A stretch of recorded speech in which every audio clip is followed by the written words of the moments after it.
Hello, everyone, and welcome to FECast, the official podcast of the Friends of Eternal. Today, I am joined by the newest member of the Barbarian Camp, Stormblessed. How are you doing today? I'm doing well. I'm excited to be on the podcast, as well as discuss all these fancy preview cards a bit later. Oh my goodness, do we have a lot to talk about today? Holy cow, our pre-show preparation lasted over an hour. And we just have, well, I mean, there have been so many cards that have been spoiled from the new set, Echoes of Eternity, that just have so many lines of text. There's a lot to wrap. Oh my god. Direwolf, come on, please. You have commons that have like 4 lines of text. Yeah, we'll get on to that. It's very overwhelming, but it's also very exciting. We did get the news today. Echoes of Eternity will be released next Tuesday. That's February 11th. Don't be like me and expect to wake up playing it. It's probably going to be released around noon. But yeah, that's really exciting. And we also have a draft preview event starting today. It's live right now. You can play with some of these Echoes of Eternity cards. Around 70 of them. Just commons and uncommons, though. No fancy rares. And it's the only way to get them currently. You can't craft them, so you have to play that. But they do have a ×2 multiplier, so you are more likely to find an Echo of Eternity's card than a regular old set card. Right, and I haven't gotten a chance to play in the draft preview event yet. By next week's cast, it's probably going to be recorded after the set drops, so we're going to have a lot to talk about then too, I guess, with how Echoes of Eternity looks and all aspects of the new set. One important note about the draft preview event is a lot of people have missed this in the actual draft preview article, but according to Direwolf Digital, the draft preview uses new draft packs curated to support the previewed cards. They include cards from older sets that are not Expedition legal. The new Echoes of Eternity cards are the only change to Expedition legality. The contents of the draft packs, and by extension, the cards playable in Expedition, will refresh when Echoes of Eternity releases and the draft preview ends. That means that Torch, cards like Dark Return, may or may not, we have no idea yet, be in the next Expedition format. We just don't know what's going on with legality in Expedition. It's a weird thing. It's always been weird. It will continue to be weird. Yeah, and I think that amidst all the great news that we've had recently, there's been a lot of it with the release of Echoes of Eternity and the QCP system, which we're going to get to in a second. One thing we don't know is what's going to happen to Expedition when the new set releases. Is Expedition just going to be the same existing card pool plus the new set? Is it going to be the last 2 sets and a curated card pool draft? Yeah, a new curated draft pool. Is that what is going to be Expedition? Or is it just going to be the newest set plus a curated card pool? We really just do not have any idea. Will they take out Tazbu? Will they take out Incarnus? We just don't know. Yeah. What's going to happen with the campaigns? Like, I think it's good that like they're planning on shaking it up a bunch, but I wish we had an idea as to how they're going to do it or some easy way to remember what cards are going to be legal when. We'll find out in a week. Bare minimum, maximum. Hopefully. What if you just click on the Expedition thing and like some of your decks are not legal and you just have no idea why? Oh my god. It's like sorry, we're changing Expedition the week after. We're going to give you another week. No, just anyways. The new Masters level puzzle in the puzzle section is figure out what the cards are legal in Expedition.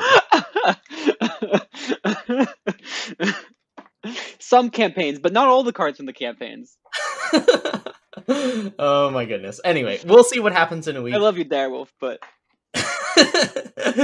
So I'm really hyped about this. I'm sure you're really hyped about this. It's going to be great. I think a lot of people are going to be coming back to the game. There's been a lot of burnout recently, and I think a new set is exactly the cure for that. Okay, so moving on, we've also gotten some really good news, especially for those of you who may or may not like the quarterly system from last quarter.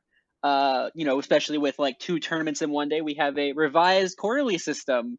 We no longer have, one day with 2 tournaments. Instead, it's split up over the weekends, which is fantastic in my opinion. It's the biggest change and it's wonderful. Yeah, so let's go over this. They announced what's going to be going on with the next quarter's championship system. The Throne, I'll just give you the gist of it. The Throne and Expedition points have been merged, so you won't have to get 25 in both in order to qualify for the Expedition. You just need 25 combined, which is hitting Masters 5 times. Is that right? Just hitting 5 Masters 5 times between the 2 different formats, and you'll get to qualify for both the Throne and Expedition Championship. And instead of there are no more throne duels and expedition melees. Instead, we are going to have 2 ECQ style tournaments that will reward points for this. And I believe it's going to be the same 28 games on day 1, and then going to be a top 64 playoff in day 2. And I believe it's also not going to be broadcasted. But this is something that I've been yearning for a long time, and saying that it would be really nice if we had this an ECQ style tournament that still has, relative stakes, but not as high as qualification for Worlds. And it doesn't have to have coverage, but, publish deck lists and just have that competition. The infrastructure has existed in the client for a while now, and it'll be nice to have another one of these tournaments. I just think that it's good for the game. It's good for the competitive nature of it. I mean, I think that, the other, I mentioned a little bit earlier, but again, really important to note, they are splitting up the quarterly events, so they're not taking place on the same day. For those of you who did not like having 2 tournaments on the same day, this is changing that, so we no longer have to have such an insane weekend. Yes. that's pretty big. A lot of people had burnout because of these double tournaments. Well, there's not double tournaments. It will still be 2 weekends in a row, but you no longer have to grind for buys.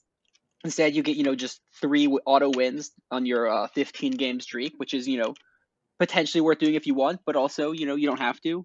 I think we're also going to find more people are qualifying for the events because it's a lot easier to qualify now, especially because you are going to get an extra month of ladder to do it, because normally they would have done 3 months, but because they wanted January to count, January also gets to count for QCPs. So there should be more people qualified this time, actually. Yeah. One more note about this announcement is that there will no longer be buys. If you hit 75 points, which should be, well, I don't know, without the duels and melees, I don't know how easy 75 is going to be hit combined between Throne and Expedition. But you get 3 auto wins for the championship weekend, the preliminary round. So basically you start 3-0 out of those 15 games. You only have to play 12 games and you get 3 wins automatically. I think that's nice. I think that it rewards you for doing well, but it's also, one, easier to achieve, and it also isn't a freebie. It's not free pass. So I like the system. I think that most of the changes are positive. In fact, I just think overall it's a great announcement. I think a lot of tournament players are really happy about it. So moving on, we have a great initiative led by Camomilk, who, as most of you probably know, got to the finals of a quarterly. It is a piloting club to help people improve their plays. About once a week, you will have to record a couple games, and then you can check out other people's games, and you can all discuss everyone's plays and ability. If you are interested, you can go to the Piloting Club channel in the Discord, and it is open to anyone. So everyone can improve their play. Yeah, I'm really excited about this. Camomilk's put a lot of work into organizing this and structuring it. I think it's going to... I think it's just going to be fantastic for everyone involved. I think people are going to get a lot better really quickly, and it's going to be there's going to be a big difference in how well people feel like they can play the game. So major props to Camomilk. And if you don't know who Camomilk is, well, the reason why you're seeing so much even Shimmer Pack in the Throne ladder, that's Camomilk. So thank you, Camomilk. That's we're looking forward to this. You are not participating in the first few, but you plan on participating in the future, right? Yeah. Well, I mean, I hope so. I'm definitely not participating in the current one because I'm kind of bored of Eternal right now. I'm waiting for the new set to drop, so I'm just but I hopefully will hope to join in a future one. Also, you mentioned that Camomilk has taken over ladder with even Shimmer Pack. Camomilk managed to do what Collector did not. Collector won an ECQ with Shimmer Pack. Shimmer Pack did not take over ladder. Camomilk did manage to make Shimmer Pack take over ladder. So, that's an insane plus side for Camomilk over Collector. You heard it here first. Camomilk is a better player than Collector in every aspect. All right. check out the piloting club in the Discord. If you're interested in getting better, it's the place to be. And finally, one more piece of news. We have team colors in the Discord. I think this isn't really important in any way. I just think it's fun. You can't wear jerseys on the internet, so what's the next best thing? Your handle can be displayed in a different color than other people's. So you can represent your team's color. For Friends of Eternal, we've got a nice shade of red. It is basically the shade of Jack's cape, scarf. What is it around his shawl? Whatever the piece of clothing that he wears around his neck. And we've got like yellow for Team Misplay. TBC has a different shade of red. TRS has a nice blue. I think it's a nice touch to the Discord. Join the Skittles. Yes. Taste the rainbow. Okay, so moving on to the heart of the matter, the thing everyone is interested in, it's time to look over the preview cards. And I would just like to clarify before we begin that we could not discuss every card because there are a lot of them. We also wanted to make sure we just hit upon important cards for Constructed. So, draft commons like, 3/1 flyers will not be mentioned. Also, just because a card is not mentioned, that does not mean it is terrible. It just means that we did not mention it here because we might have missed it, or we just ran out of time because there's a lot of cards to cover. Yeah, I think we tried to get every card we expect to see in Constructed in some way on here, right? Like, we have a few cards that are just like medium role players that will probably make it into a Constructed deck. And then the other thing that I wanted to add to this was potentially some cards that people like, that get a lot of discussion. Even if I don't like them very much, I think that they get discussion. So I thought they were worth mentioning. To move on from this and to segue over to one that I'm talking about, we have the touch cycle, the Touch of X, which are all fast spells that give one of your units a battle skill, and then they give a unit, weapon, or spell in your hand that same battle skill. There are currently 4 spoiled. The Shadow, the Fire, the Time, the Justice are spoiled. The Primal one is not spoiled. I expect the Primal will be overwhelmed, but we have no confirmation of that. Could be flying, but yeah. I don't imagine how a flying spell would work, but that would be awesome. Oh, right. Spells. Sure. Yeah, that's why I thought it had to be a overwhelm, because I can't think of another battle skill that Primal has that works on spells. Now, a lot of people love these touches. I do not like them. I think they are quite bad overall, although everyone seems to disagree with me. I think they are very situational, because the key is you have to have a unit in play to use the spell. You can't just, the Touch of Battle looks like it's a great card, right? Give a spell in your hand deadly, or a unit in your hand deadly. Give a Black Sky Harbinger deadly. Give a Torrential Downpour deadly. It wipes the opponent on any board. That's insane. But you got to have a unit in play already first. So, well, you have a solution to this, and I think it's pretty clever. What's your solution to having a unit in play? So my solution to this issue is, instead of playing 4 Touch of Battle's main deck, a very situational card that you'd hate to draw multiples of, or just have 3 in your hand, put it in the market. If you play Aurelian Merchant or a Smuggler, if you have 5 power, you can pull it out of your market and then immediately play it that turn. So if you want to go for a Touch of Blank deck, the market seems to be where it's at. Especially if for the Shadow one, I don't remember what it's called because we don't have it here for some reason. But it gives spells, units, or weapons in your hand Revenge, which sounds awesome, right? If you give a Relic, Weapon, Revenge, we don't know for sure yet, but when a Relic Weapon has a battle skill, all the spells you play have that battle skill. So if a Relic Weapon has Revenge, all your spells should have Revenge, which could potentially be a really good source of card advantage. But the problem is that for a deck like that to work, you need to have enough units. If you want to have it main deck, you need to have enough units in your deck to play units on, enough Relic Weapons in your deck to play the touch on, and enough spells in your deck to get the value out of it, which is asking a lot. So by putting in the market, it could work a lot better. Yeah, and I think of these, depending on how good Revenge happens to be on a Relic Weapon, I could see that being very good or just not very good.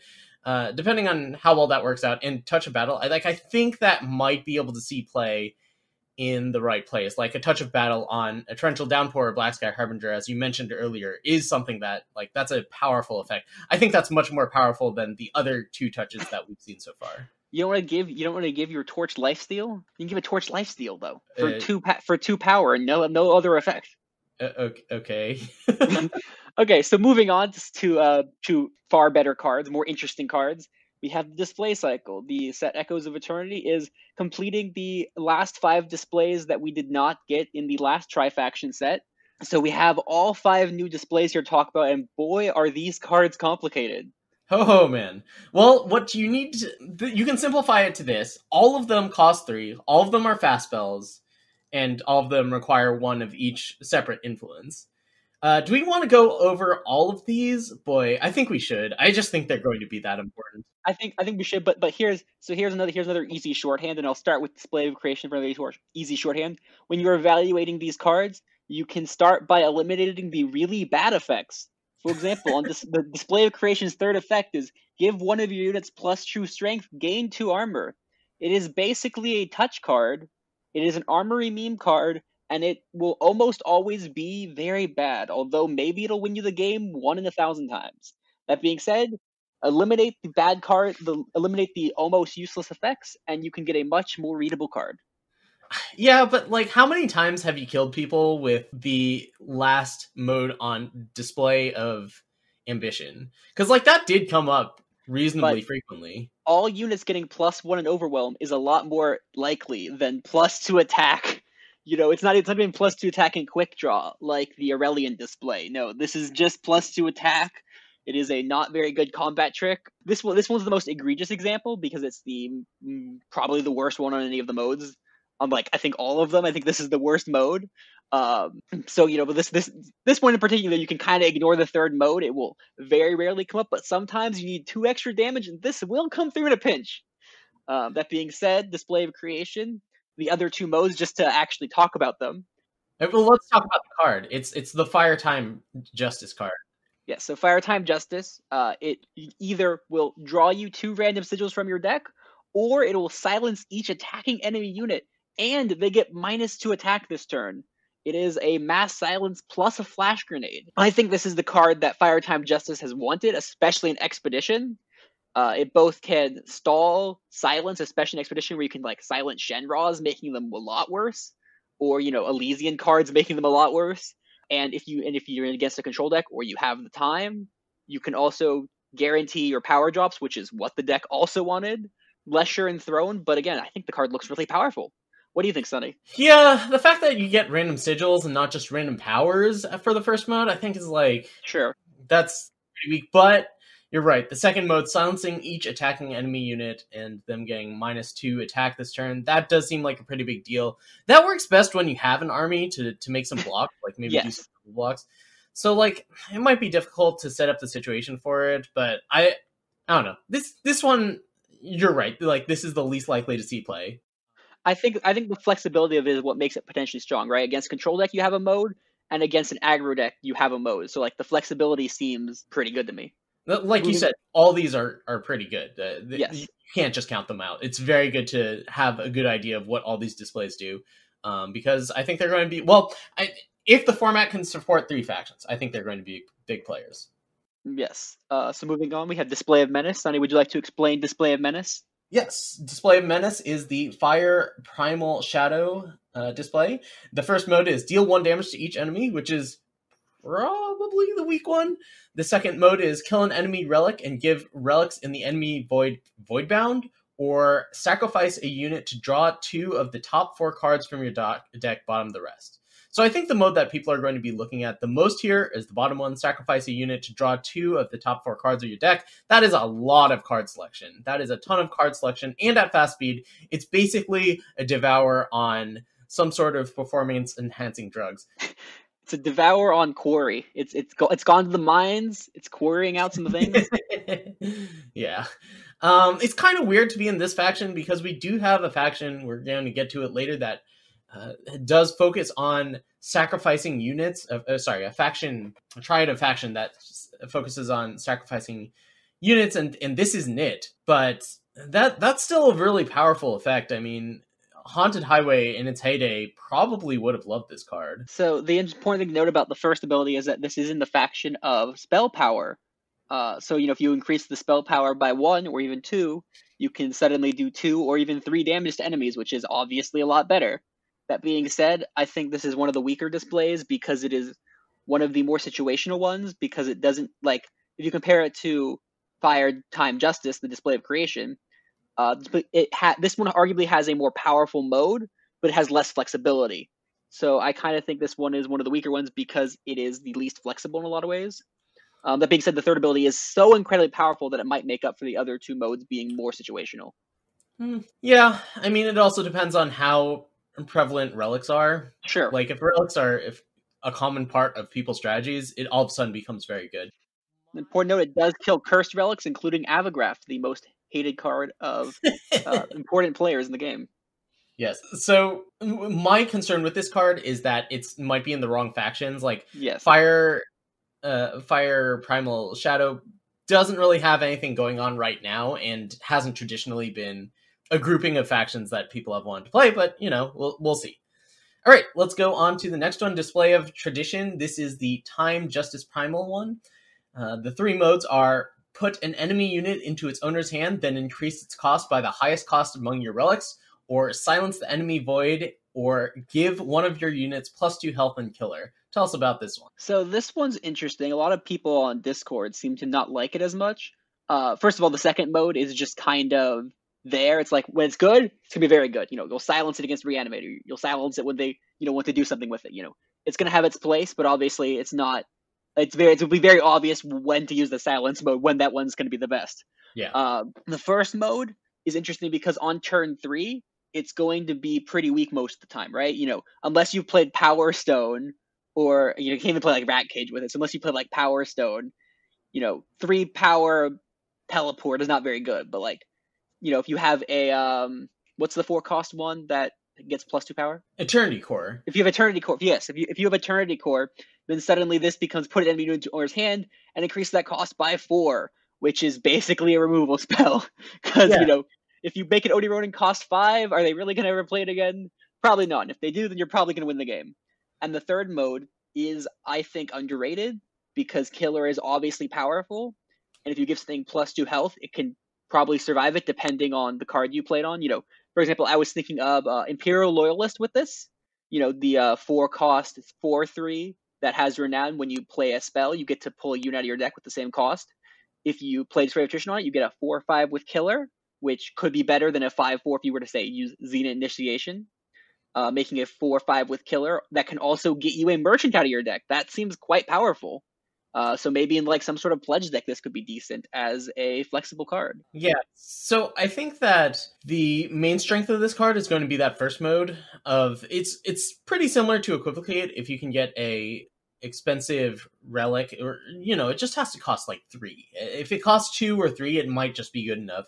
The cost increase is a big deal, and Eternal games are about power usage a lot of the time. So I think that's pretty good. Having the flexibility of giving one of your units like additional health and killer. It also works really well with Safe Return, which is built in on Bastion of the Dawn, which is noting that's the site that has these 3 factions. So potentially you can have a situation where you have the Pearl Abbey Smuggler.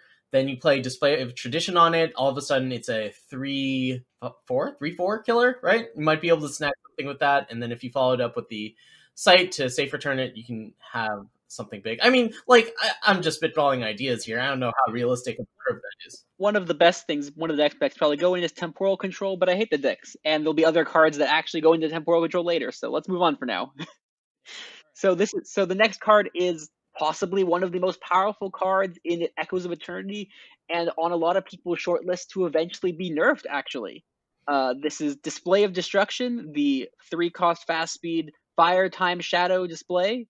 I will also be calling it Department of Defense because its initials are DOD, because I just think that's funny. Display of Destruction, its first mode is to deal 3 damage to an enemy, and you gain 3 life. It is Lightning Helix for Magic the Gathering, for those of you that know that card. Second mode is sacrifice a unit to get +6 power this turn. Or third mode is play 3 1/1 cultists exhausted. So like Assembly Line, but they're exhausted, but it's fast speed. So what do you think, Sonny, of Display of Destruction? This card looks like it's probably going to get nerfed at some point. I don't think, like, the worst mode is dealing 3 to an enemy unit and gaining health? Like, holy cow. Yeah, its worst mode would arguably be a really good mode on any other display. Like, put that mode on literally like any other display, like the F the Fire Time Justice display instead of like the third mode, and then suddenly the Fire Time Justice display goes to like the best card, but like its worst mode is one of the better modes on any other display. It's insane. Yeah, like if you play this on turn 4 to get a Dezo's office down, kill their unit, and then all of a sudden you have a Dezo's office, like holy cow, that +6 power is really juicy. I was thinking turn 4, warp a Heart of the Vault. That's what I was thinking. Oh come on, dream big, man. Like this, I mean, and obviously also in this faction pairing, you get 3 cultists, which can be used rally or other board or whole buffs, or just a lot of sacrifice fodder, which is in Expedition we don't have assembly line. We might in the future, but currently we don't. With this card is really good in like so many decks. Now the thing that now I'd be remiss if I didn't mention the hot thing that everyone was mentioning is that turn 4, turn 5 clear combo, which is that if you play an Aurelian Merchant and then you start the turn with 5 power, you sacrifice your Merchant to get +3 to 8 power, play Talir, play Last Chance, pick up your Merchant, pick up your Kairos, get a bunch of Destiny card draw, and hopefully you can win the game from having a giant board. That's what everyone's talking about. Sunny was more interested in using it in a Storm deck with Glimpse the Possibilities. Either way, the second mode will be really good in like mid-range decks, combo decks. It's just an insane card because the way to look at it is Eternal doesn't have powerful rituals. Like the other ritual you've had is the same cost, which gives you +4 power, but if you sparked, it gives you +5 power. And spark is if the opponent was dealt damage this turn, which is very hard to do without playing power on your turn before you would play your ritual. So this card, being able to use it immediately without having to invest in it to get +3 is just absurd in the standards of Eternal. It's just a crazy card. Yes, you mentioned Glimpse the Possibilities. I don't know if you know this. I mention it fairly frequently, but when they nerfed Glimpse the Possibilities, I was like, sweet, I get to refund the 4 Glimpse the Possibilities I created. So I did. And then I crafted Premium, because of course. I love that. The event where it shined the most is the multi-faction event, where multi-faction cards cost 1 less, so that your card drawer. Oh my god, that event would be so good. It would give you +4 extra power. Oh my god. Also, I'm excited to see Kamado playing a new Glimpse deck with this card. I hope he doesn't think this card is trash, but he probably won't. I think this gets above Kamado's bar, and that is saying a lot. I mean, this is probably one of the. There's a couple more now that there have been cards spoiled, but before today, I had 3 cards pegged as either my most interesting or potentially the cards that I thought were the most powerful that I wanted to build around, and this was one of those 3 from before today. Yeah, wait, I didn't finish my Glimpse story. Okay, so Okay, tell your Glimpse story. Yeah, this is important, man. I need to let the world know how unlucky I am. So I crafted these 4 premium glimpses, and then, like, for the next month's rewards, I managed to get 2 more premium glimpses. So, I mean, basically they're, legendary wild cards or whatever. Yeah. But at one point in my life, I had 6 premium glimpses in my account. That only happens if you have 4 and then you open 2 more. Anyway, this card is crazy. I think we're going to see a nerf at some point during its time in Eternal. Okay, we're almost done. We got the final display, and then we have a million other cards to go over. But Sunny, take it away with the final display. All right, Display of Purpose. This is in the curse colors: Justice, Primal, and Shadow. First mode is give one of your units +1/+1 and Exalted. Second mode is deal 7 to an enemy unit that was played this turn. And third is steal an enemy relic with cost 3 or less. So I think this is going to be mostly used for the second mode, which is dealing 7 to an enemy unit played this turn.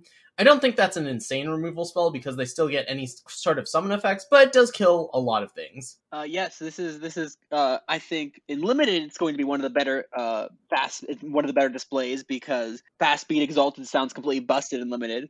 But in constructed, I think this will probably be one of the worst displays because the Exalted will matter less in constructed, especially because it's only +1/+1. This card is very reminiscent of a card called Crashing Avalanche, which was a 3-cost primal fast spell, very similar in cost and influence requirements, that had warp and deal 4 damage to each enemy unit that was played this turn. That card obviously was complete trash and never saw any play. This effect is better than that effect. Dealing 7 to 1 unit is better than dealing 4 to everything that was played that turn, right? In general, the other one would be better. Because improved Hailstorm is just insane. But for things that are played that turn, 7 will generally be better than 4 to everything. So it can kill more things like a Sandstorm Titan, whatever. The problem is that it obviously doesn't. You have to have your power up to play it. For people that like rats, like my teammate GT, it steals rat cages, so it just incidentally will just screw over some decks, which is really funny. Steals sunset stones, but which is obviously a powerful effect. But yeah, it just looks kind of situational. It kind of looks like you need to leave it up a lot. The weird thing about the card is that it doesn't make a curse, right? If you look at it, you're like, oh, what's the Faction Justice Primal Shadow do in these sets? Well, they make curses. They do curse things, but this doesn't make a curse. So it's kind of like, it kind of does one of those things, like it does unseen things, but it gives me a battle skill. And presumably Direwolf didn't want to make every card that was Justice Primal Shadow make curses, but in like curse controlled Outcast Fortress, they would have loved it if this card also made a curse, which this card doesn't, which is kind of disappointing in that regard. So yeah, but like it does act as a removal spell, which is good for that strategy. And also, like, that deck could not deal with any sort of relevant relic, so being able to steal one might be relevant. I mean, that mode is insane when it goes off. Like, I think that might be one of the most powerful modes we've seen on one of these cards. If it works, it's very situational. They have to have a relic, and it has to cost 3 or less. Well, luckily for you, situational effects on the effects that are modal is actually the place to put them. Wait, so when you steal it... Okay, so what if you get hit by a Teacher of Humility, and then you play this? I believe that if because I play Teacher so much, Teacher, I believe, says that it puts a weight on and then draws each player a card. The weight does not have a summon effect. So what it should do is it should just give your opponents the weight. So all future double cards they draw will be increased by +2. Both players will not draw a card. You will now be able to mark it for the same cost as normal.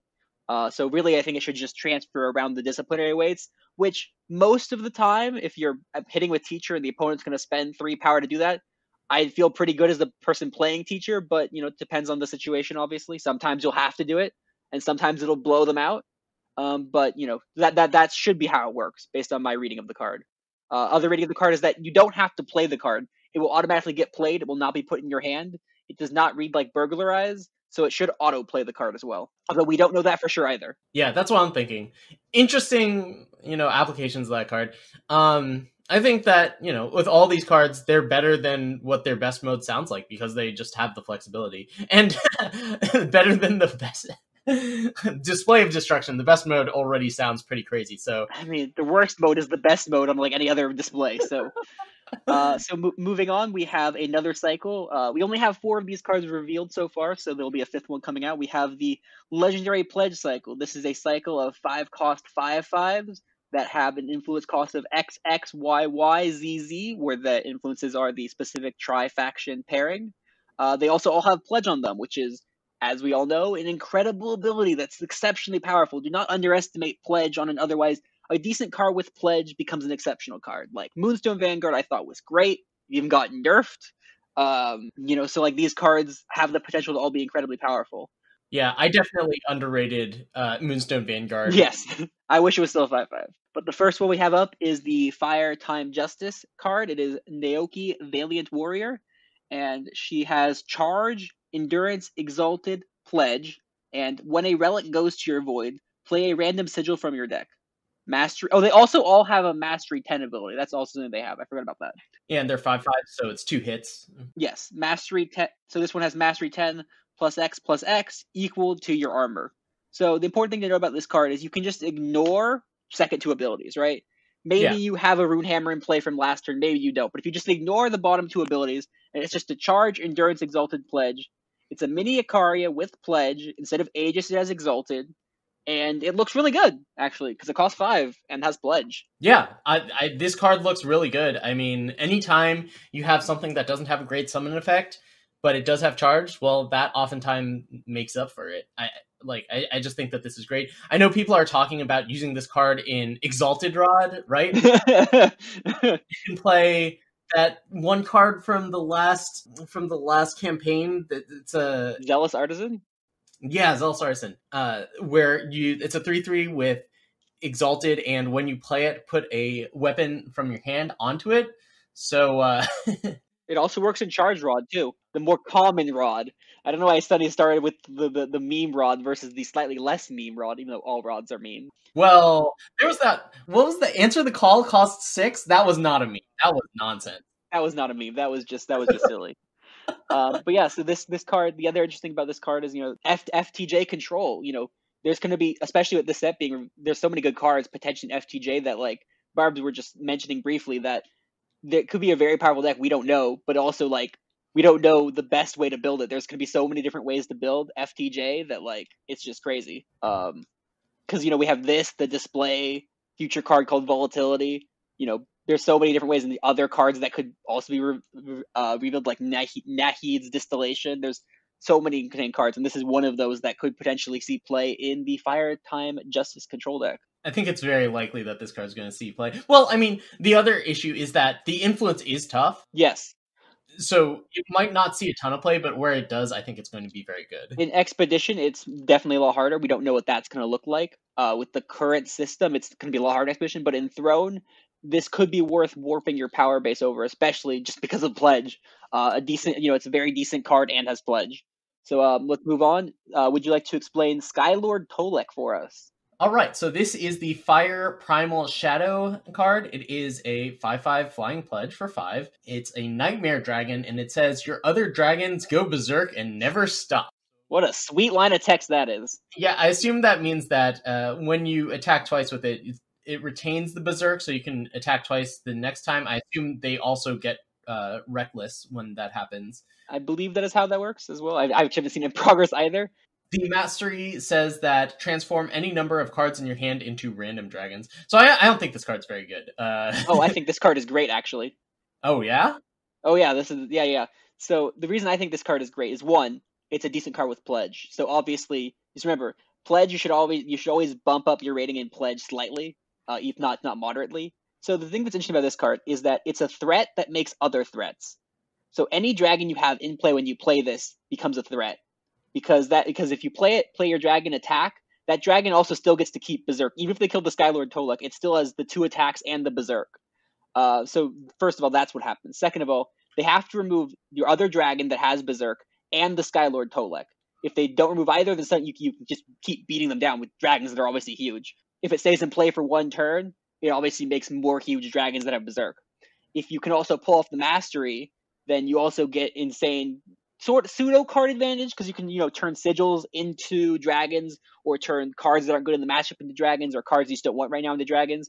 So it sort of has a kind of card advantage, which helps you create dragons if you can hit twice with it. I think this card is just going to be phenomenal. Oh, I don't think it's going to be very good. I think that it doesn't, giving your units Berserk, it doesn't turn them into threats. If they were threats, then they will remain threats and be more potent, but if they weren't threats, then they don't become threats. They don't gain the ability to attack through something they couldn't already attack through. I don't know. Imagine like Dacus with Berserk, right? Dacus is 5/3 that which is threatening, right? But a lot of times I'll be like, okay, I'll just take 2 hits from the Dacus, kill it eventually, win the game. That's how I played against Dacus, anyways.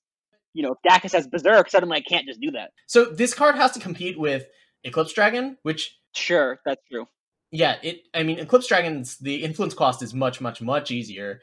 And it also gets to attack, like, if this is your first dragon that you're playing, Eclipse Dragon gets to hit for 4. Again, I like Pledge a lot. I think it does depend on what type of fixing we get in Expedition.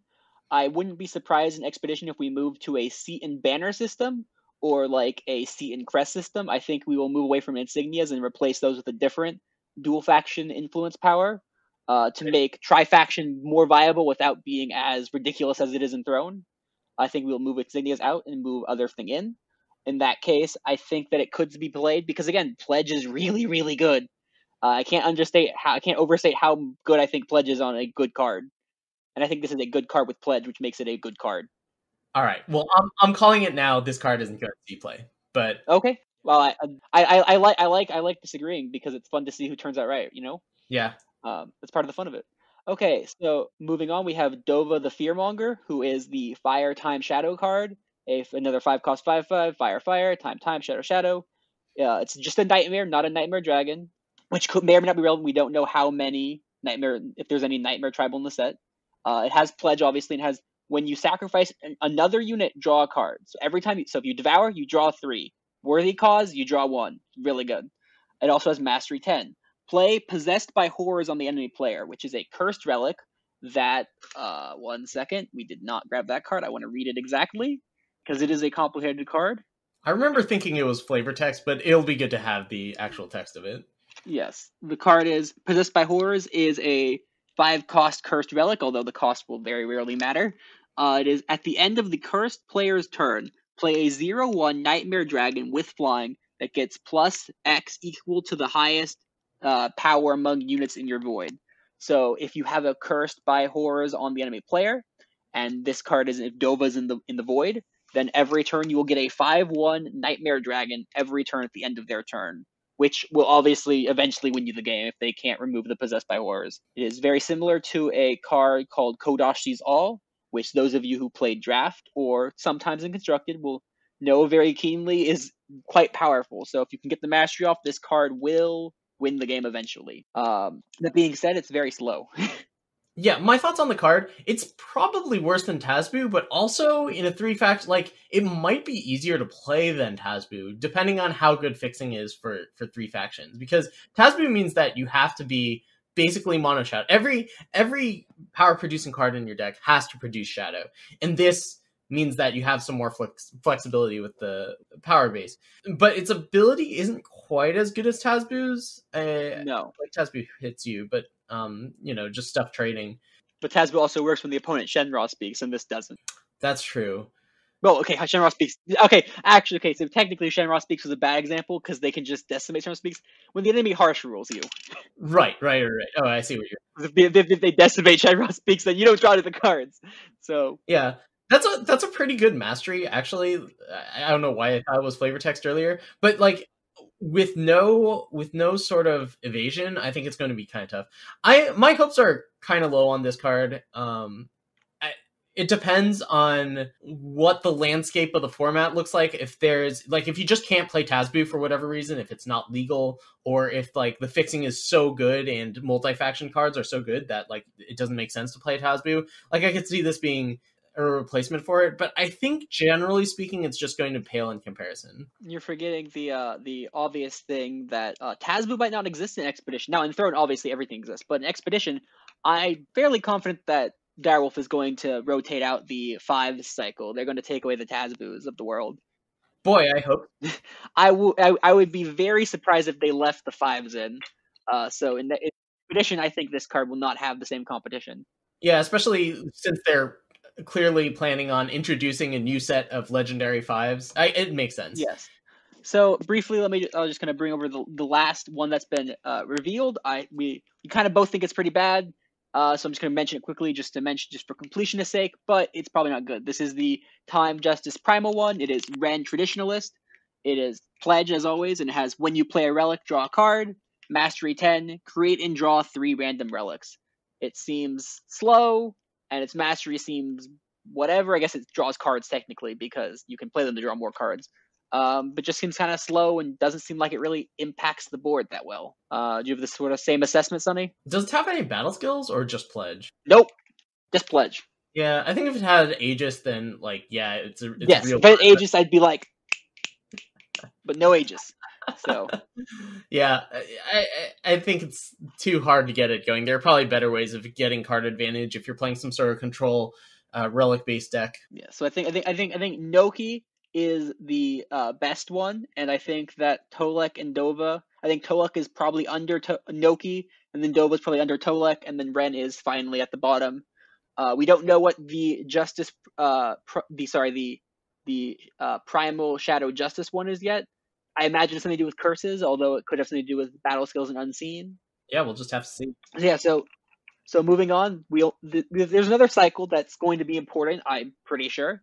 We only have 2 of these cards revealed. This is the Ancestor Stranger cycle with the name of an ancestor followed by Stranger. So we have Makaras Stranger and Lin Raised Stranger revealed. Also, wait a minute. What is this templating? It's Makaras Stranger and just Lin Raised Stranger. Direwolf, I need you to change one of these to either Makaras Stranger or Lin Raised Stranger. And you got to change one of these, though. For those of you... Hopefully someone caught it. By the way, for those of you who care, don't look at the art on the tokens. They will bug you forever. Once you see it, it cannot be unseen. Okay, so Makaras Stranger, Sunny, take it away. All right, Makaras Stranger is a 5-cost double shadow 5/3 stranger. When the player plays a stranger, they draw the top card of the other player's deck. So basically, when you play a stranger, it has Pilfer attached to it, including this card. And when Makaras Stranger attacks, kill a non-stranger enemy unit. I think this is going to be good, but I don't think it's going to be too insane. I mean, having to attack, having 3 health, I think it's pretty vulnerable. And getting to draw a card is definitely a plus, like being able to draw a card when you play it. But I don't think Pilfer has a ton of value. And this is coming from someone that's played a lot of Outcast Fortress and a lot of that. Oh, that's true. I didn't. Yeah, like I think it's good, but I don't think it's too insane. I think it's probably akin to like World Bear Behemoth. I kind of think this card is insane, but that could just be because, I love my time in my shadows. But I do think this card is insane. Difference between it and Outcast Fortress is that Outcast Fortress dies. This leaves behind a 5/3 body. That was actually an excellent setup. I applaud you. That was a good one. Thank you. So the being 3 health is important because if it was 4 health, it would be like way too powerful. Obviously, you need to have 3 health to be balanced. Even still, I think it might be unbalanced. It's kind of like an Incarnate slightly. It draws a card, and then the difference is that it attacks and it kills a unit instead of attacking and then drawing a second card. I mean, some people are saying like, oh, if this card ends up being like the best card in the set, which it could possibly be. People are saying that like, oh, it'll just mean that people will just play tons of stranger decks to take advantage of this, and I'm like, no, because if the opponent plays like a 2-drop stranger or 3-drop stranger, you can just market away the Makaras Stranger so that they can't take advantage of it. It's not like you have to play it. I think this card requires removal immediately. The opponent won't always have removal because presumably in a deck where you play this, you will play other cards that also demand removal. If I'm playing this in Throne, I will play my Teacher of Humilities and my Amaranth Stingers, and the opponent better be killing those. They unless they top deck Torch or something. They're not going to be able to torch this because I will presumably have forced their hand earlier. Also, a card that was mentioned to me earlier is a Haunting Scream. I don't like Haunting Scream. I think that I liked it in set 1. I feel like it got kind of outclassed very quickly, even as like a meme status. When it got increased to cost of 3, I started really not liking it. This card is changing my mind actually on Haunting Scream because the bad thing about Haunting Scream is that it doesn't leave behind a board presence. Like if you're Haunting Screaming back, a Umbran Reaper, you're getting a big huge life swing, but you're not actually impacting the board. If you do it with a 3/2, the Infiltrate thing, you draw a bunch of cards, you're not impacting the board, especially now that it costs 1 more. But this card, you play your Haunting Scream, you draw a card and kill a unit, and then you can Dark Return in the future to draw more cards and kill more units. This card could be what puts Haunting Scream, making it good enough, in my opinion, to be like a worthy meme instead of just like a sad meme. A shade of its former self back to its former glory. So yeah, I think this card is fantastic. Yeah, you have to imagine that when Direwolf made that Haunting Scream change, they knew that they were printing a bunch of really powerful 5-drops. Oh yeah. So I think that's kind of interesting. Like they're like, oh, Haunting Scream, we have to nerf it. Oh no. Thinking like, oh man, people are going to be bringing in Makaras Strangers. Like that's exactly.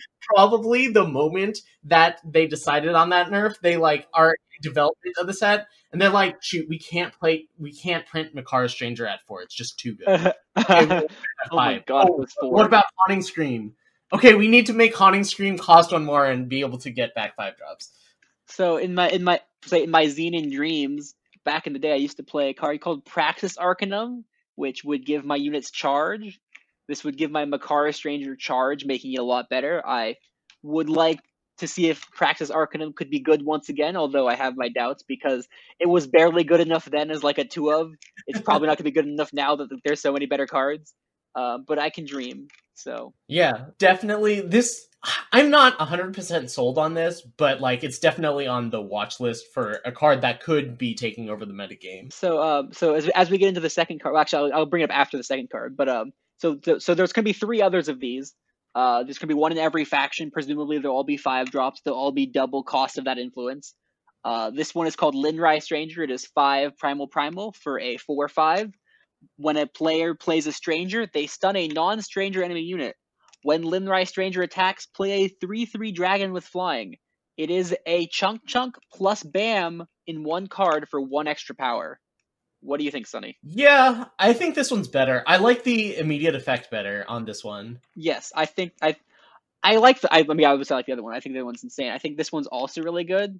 Again, as we saw in like the ECQ and the quarterlies, Chunk was a really powerful effect. And Bam was also a really powerful effect. Combining the two should be pretty powerful, especially when it can't be conflagrated. I think this card is actually really good, and I think this card will see a lot of play as well as Makaras Stranger. Yeah, you don't get to get the kill immediately, but stunning something lets you get that attack in. Your opponent's going to be down a blocker anyway. And a 3/3 dragon is a real card. Like a 3/3 flyer is a real card. So in a sense, when it attacks, you do kind of get to draw a card because 3/3s are really good. And I really like the fact that it impacts the board immediately. So I actually think that this is more likely to see play than Makaras Stranger, actually.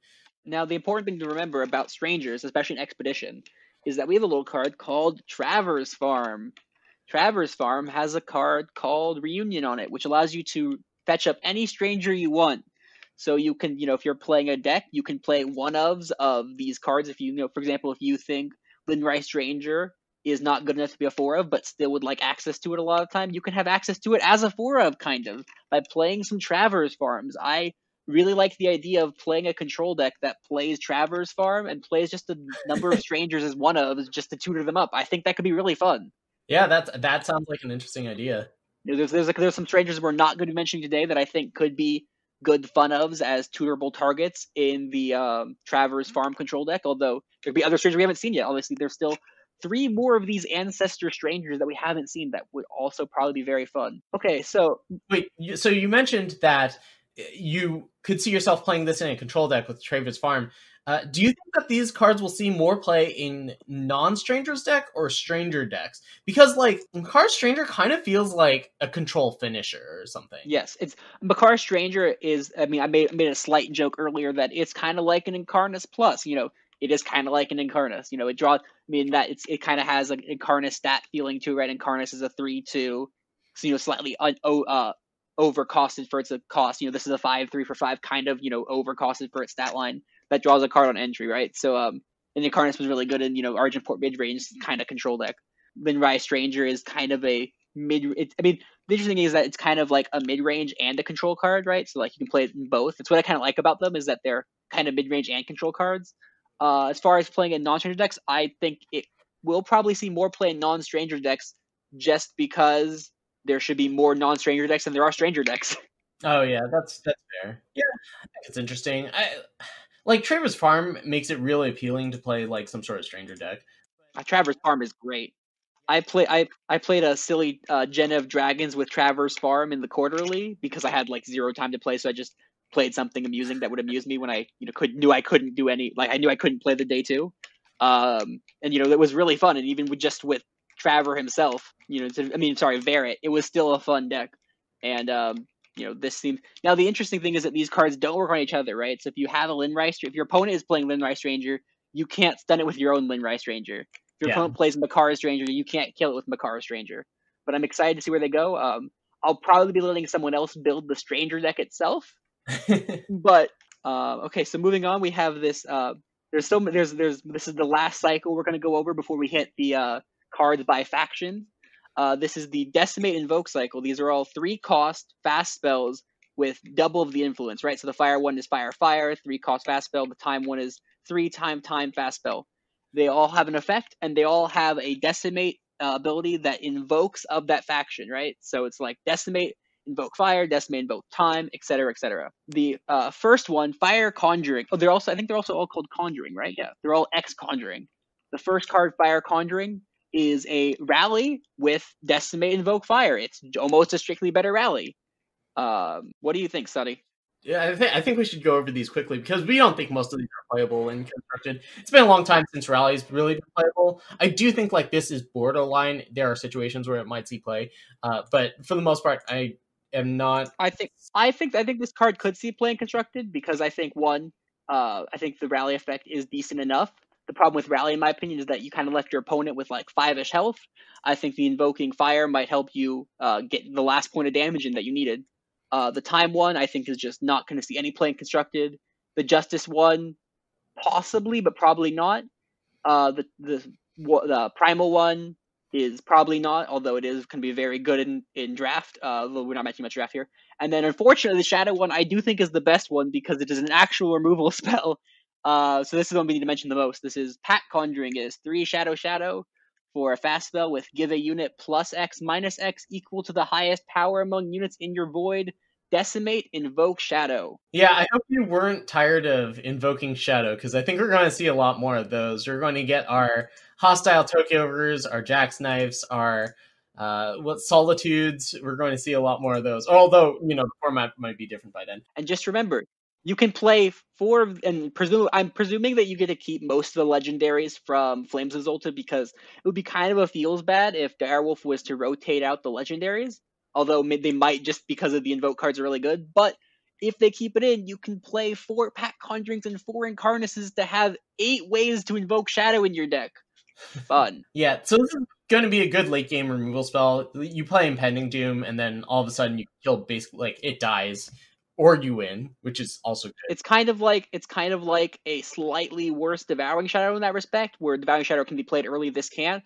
But late game, this draws you a card Devouring Shadow doesn't, which is obviously a lot better than Devouring Shadow. So yeah, it probably is going to be decent. Might see play as a 4 of. I kind of doubt. I think maybe like a 2 of, maybe in the market even. Yeah, I don't think it's a 4 of. It seems like a good market card because it's the type of thing that you don't want to have too many multiples of. Any sort of Decimate effect. Okay, so we're moving on to the fire cards. We have 3 fire cards to talk about. Let's save volatility for last. How about that? Sure. Let's start with Yeti Cookmaster. Just to go over it quickly. Yeti Cookmaster is a 2 fire 1/1. When you draw a card, Yeti Cookmaster gets +2 attack this turn. Important to note, markets do mean you draw a card. Using Pock or other ways to generate snowballs does also draw a card. This will be a 5/1 attacker in the Yeti deck quite often. It should be decent in Expedition. Yeah, it's going to be great when you can jump kick it, I think. Yeah. I'm not 100% sure on, I don't think it's insane, but I do think it's good enough to make the Yeti deck. It definitely is reliant on, I would say Pock is the big one. Yes. Because that's the easy way to give it +2 health. I mean, you would play a 2-cost 5/1.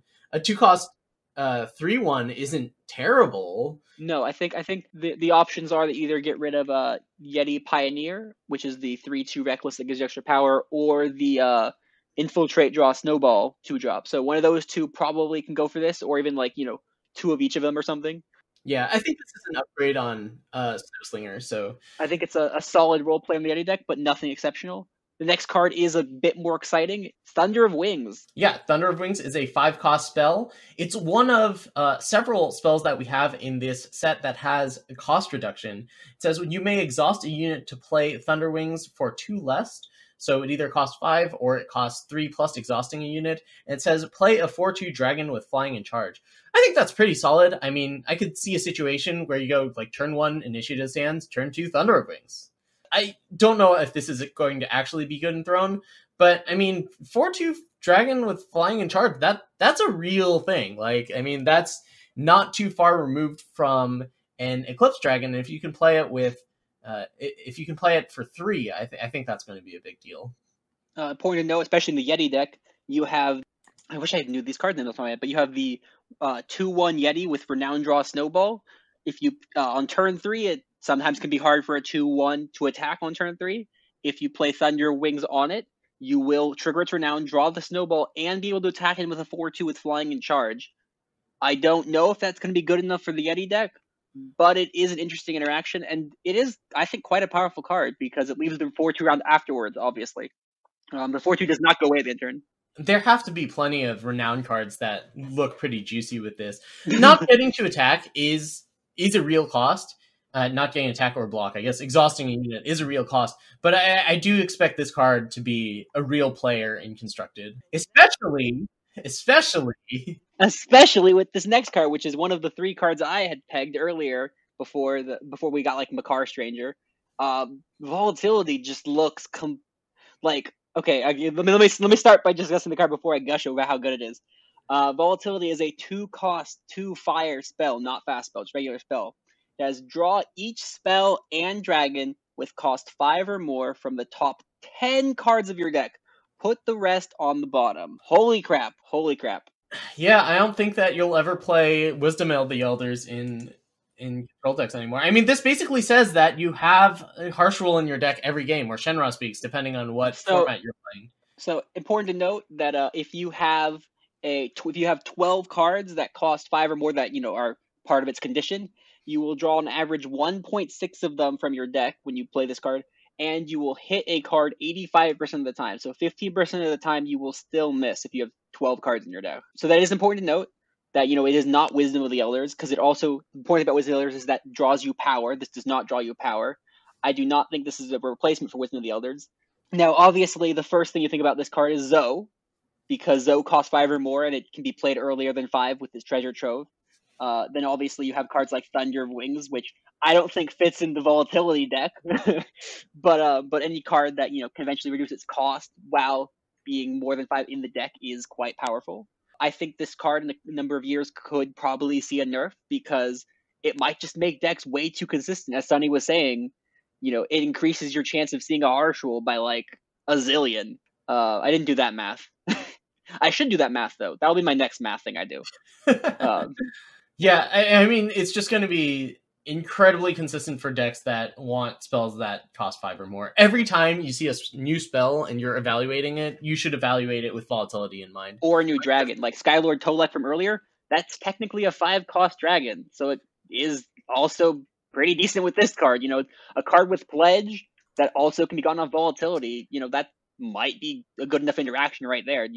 Decent early, decent with volatility. I mean, who knows? This card seems bonkers. There are cards in Magic the Gathering, not to bring up that too many times, but like Once Upon a Time is commonly thought to make decks too consistent. This card could be very similar to Once Upon a Time, just because top 10 or more, it's just like, what? That's so insane. Oh my god, I can't stop thinking about this card. Yeah, you know what? This might be the card that actually gets me to play Carve It. Oh my god, this card does make Carve It a lot better. I know.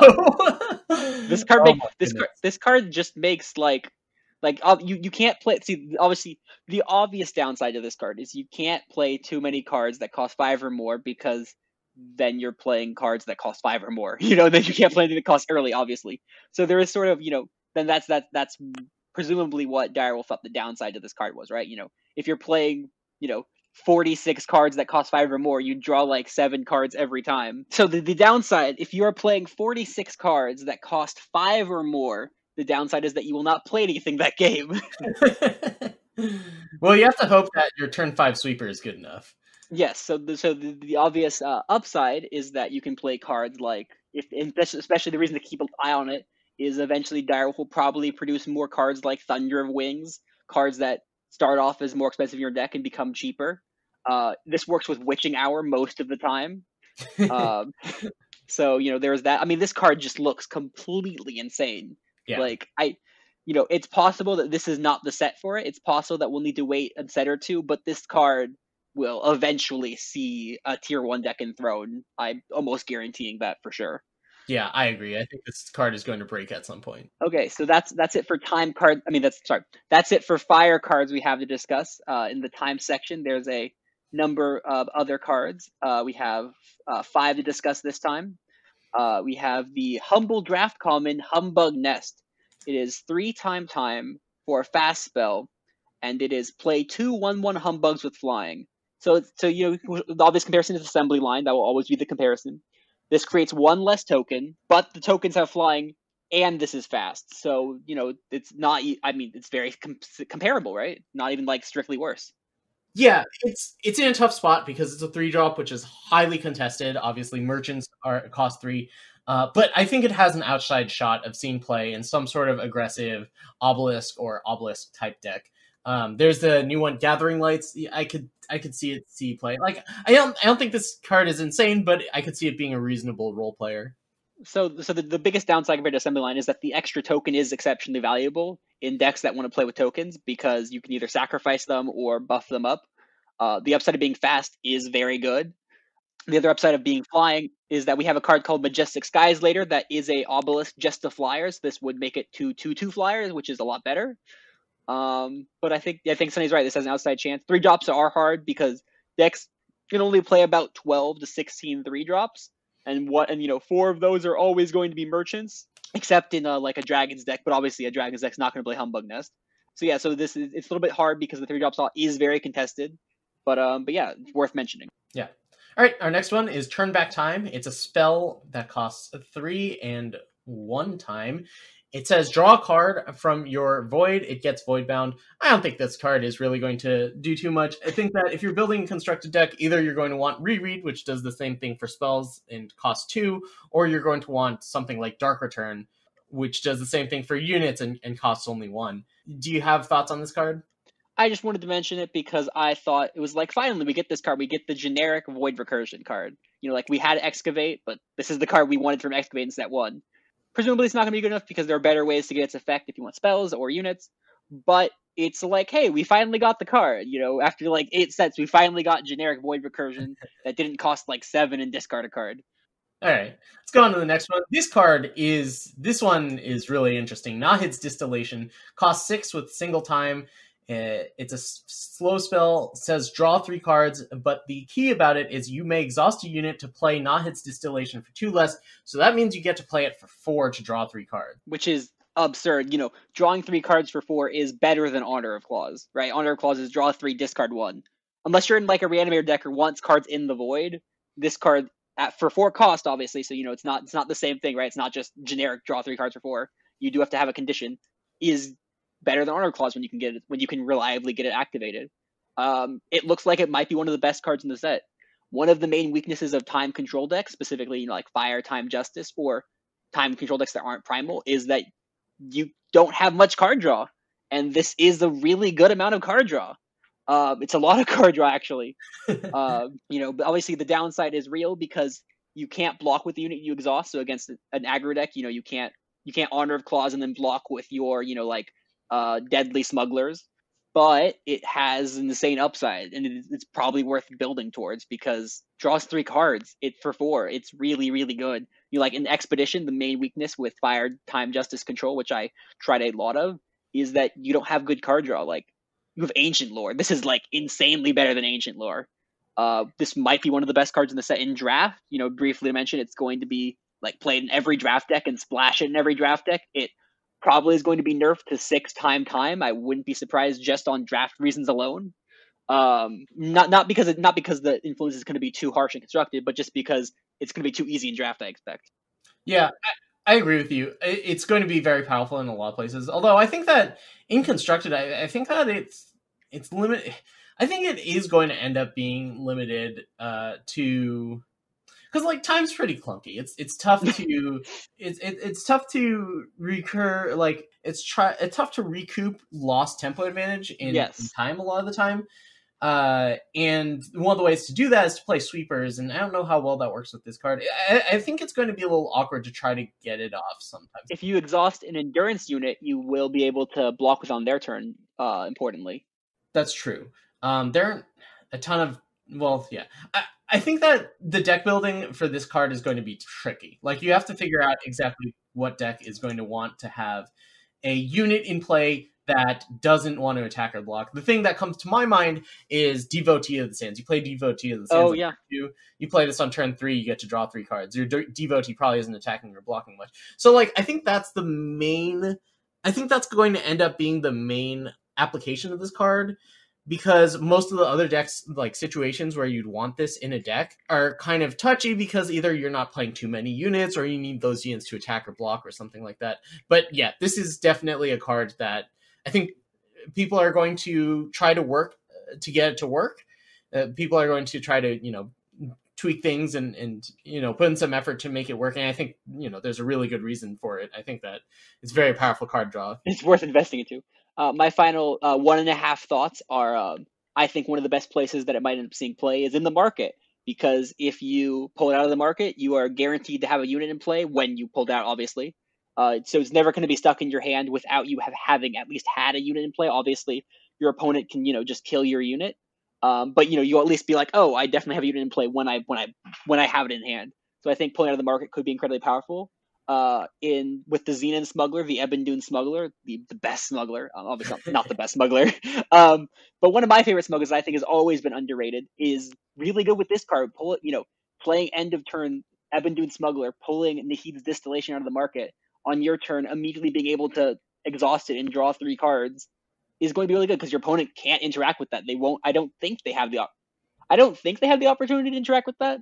Although I'm unsure about how end of turn. What's it called? The end of turn priority. Priority, yeah, the end of turn priority works. I do think they have an opportunity to kill it, but they have to, they have to know it's coming, right? Yeah. Well, I mean, presumably, if it becomes a really powerful deck, they'll know it's coming. But even then, I think that this card could be one of the best cards in the set. I guess we should move on, probably. Yeah, we should probably try to speed it up, actually. We're already over an hour. Okay. Let's just speed it up. Let's go over this card quickly, because I'm sure Sunny doesn't understand why I want to talk about this card. This is Magnificent Stranger. It is a 2/2 2/3 that when one or more strangers attacks, reduce the cost of the top card of their owner's deck by 2. It's the Miner's Musket effect, except that it's not on a 2/1 weapon that dies immediately. It's on a 2/3 that's a real body. It has a major tempo advantage where, drawing a card that costs 2 less is really good. Like, a 2-cost Sandstorm Titan allows you to play it and something else, or like a 3-cost Xenon Temple if you're the Xenon Dreams as I am. My sort of bastard analogy with it is Teacher of Humility, actually, because Teacher of Humility kind of has a +2 tempo effect where your opponent gets cards that have +2 to their cost. This one is kind of a -2 tempo effect where you get -2 to your cost. I think it could be a decent role player at 2. It's a 2-drop that has a positive impact in mid-range decks compared to, like, a lot of people, in Xenon, people like the 3/3 for 2, the Stone Scar something or other, that I'm just like, that doesn't do anything, where this does a thing. So I think this card could be a solid role player. I'm unsure. And in a Stranger deck, I think it could be very good because tempo is really good.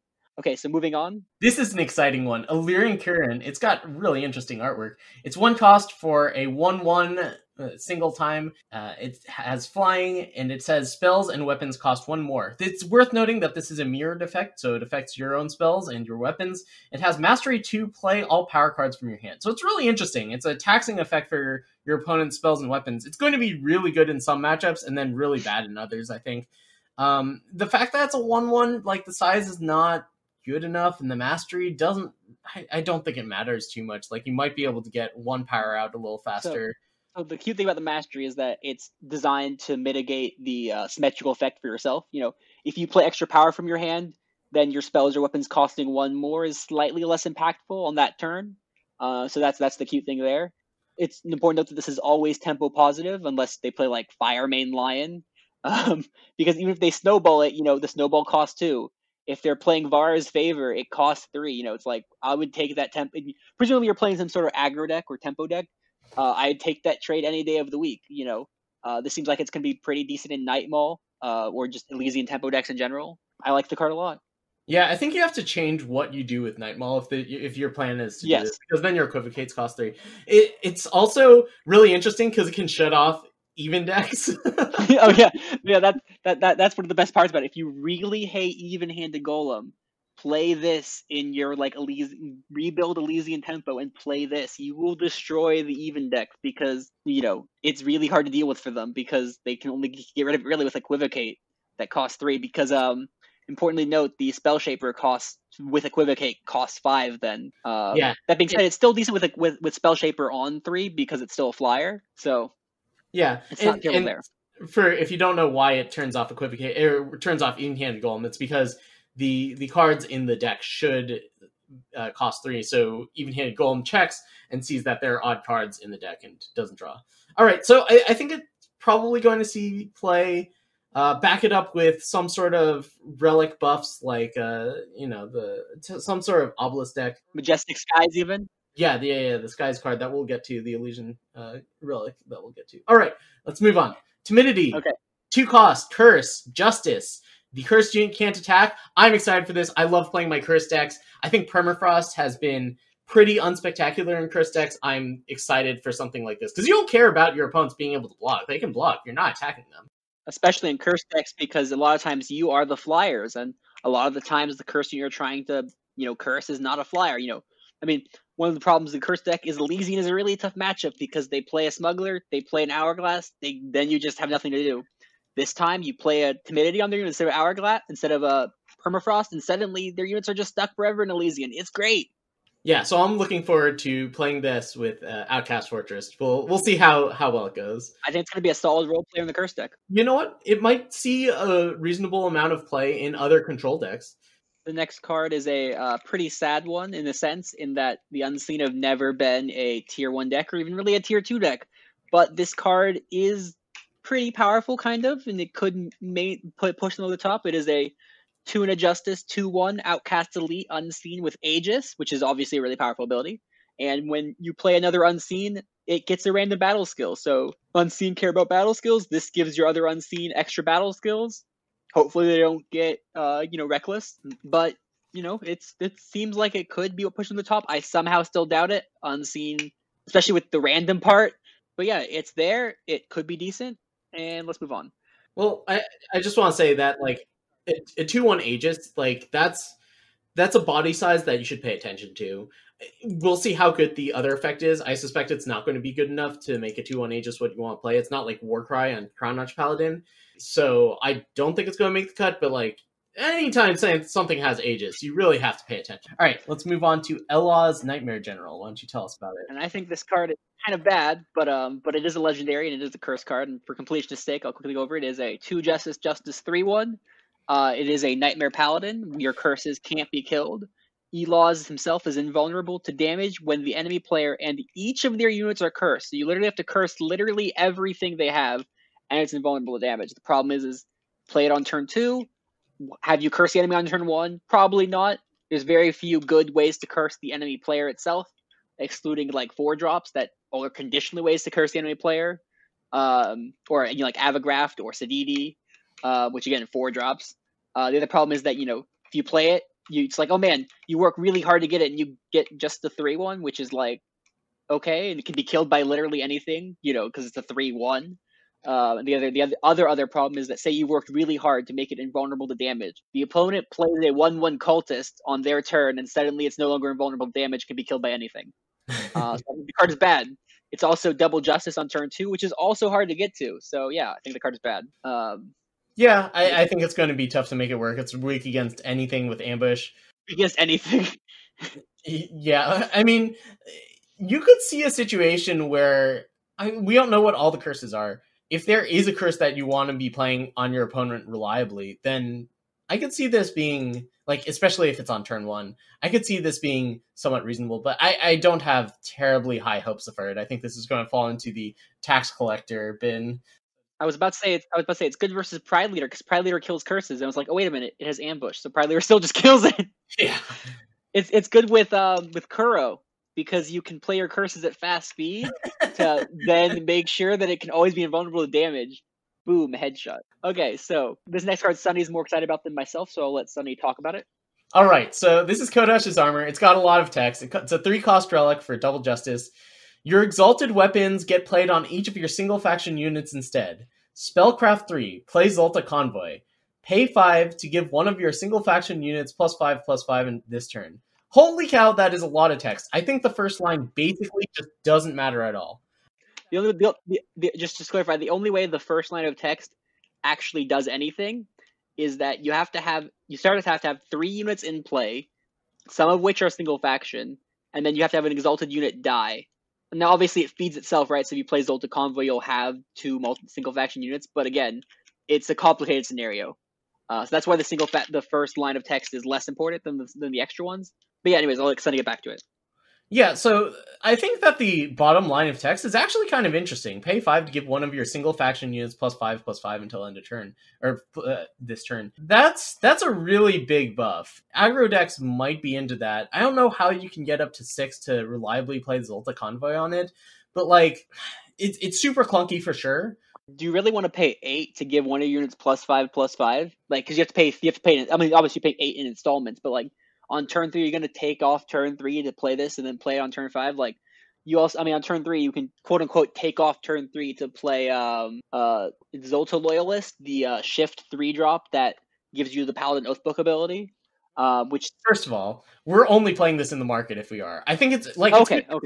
Yeah. Like, this isn't a slam dunk for of by any means, but I think that the effect is like kind of interesting in that it provides a threat that can't be killed with damage, like because relic weapons can get hit, and it can make the rest of your units like real threats. The obvious comparison is to Zolta Arcanum. For 1 less, you get a Zolta Convoy. although then you might as well just play just Zolta Convoy by itself. But the difference is that Zolta Arcanum is vulnerable to your opponent doing things with different things. Obviously, this is vulnerable in other ways. But for 1 more, you get to draw 2 cards eventually, and for 1 less, you get to make some of your things really huge. Personally, I think that Zolta Arcanum. I mean, obviously, it's Tri-Faction card, so it should be a little better and it costs 1 more. But I think Zolta Arcanum is sort of where you want to be if you want Zolta Convoys.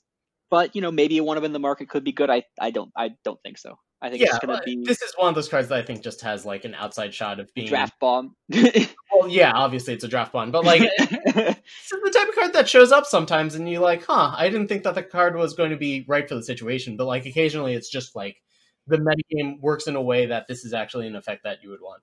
Anyway, so it looks like there's going to be some sort of relic cycle. As we go into the primal cards, we have Lin Raised Codex, and it's a 4-cost relic that has triple primal. It again has 3 lines of text. Your single faction units have flying, spellcraft 3, play crystallize, and pay 6 to draw a card for each of your single faction units. How do you feel about this card? I would love it if it was 1 primal, because then I would play it in Rats, and I would draw lots of cards in Rats. Because if it was 1 primal, I could play it in Aurelian Rats. Maybe there's a Feln Rats deck, because this card is somehow powerful enough, I think. It's doing a lot of weird things at like weird costs. It's a weird card in my opinion, because it's like if you want Crystallize, then you should probably just play Crystallize. Yeah. Because paying 7 for Crystallize is way worse than playing 5 for Crystallize. And most of the time when you Crystallize, your goal is to win the game that turn or on the next turn cycle. Also, if you're playing Crystallize, I don't know how often you need your single faction units to actually have flying when their units should probably all be stunned. So it's like kind of works against itself. The last ability is the interesting one, right? Because drawing a card for each of your single faction units is quite powerful, especially if you combine it with the Kodosh's armor. Then you can guarantee yourself having 2 Aegis units in play.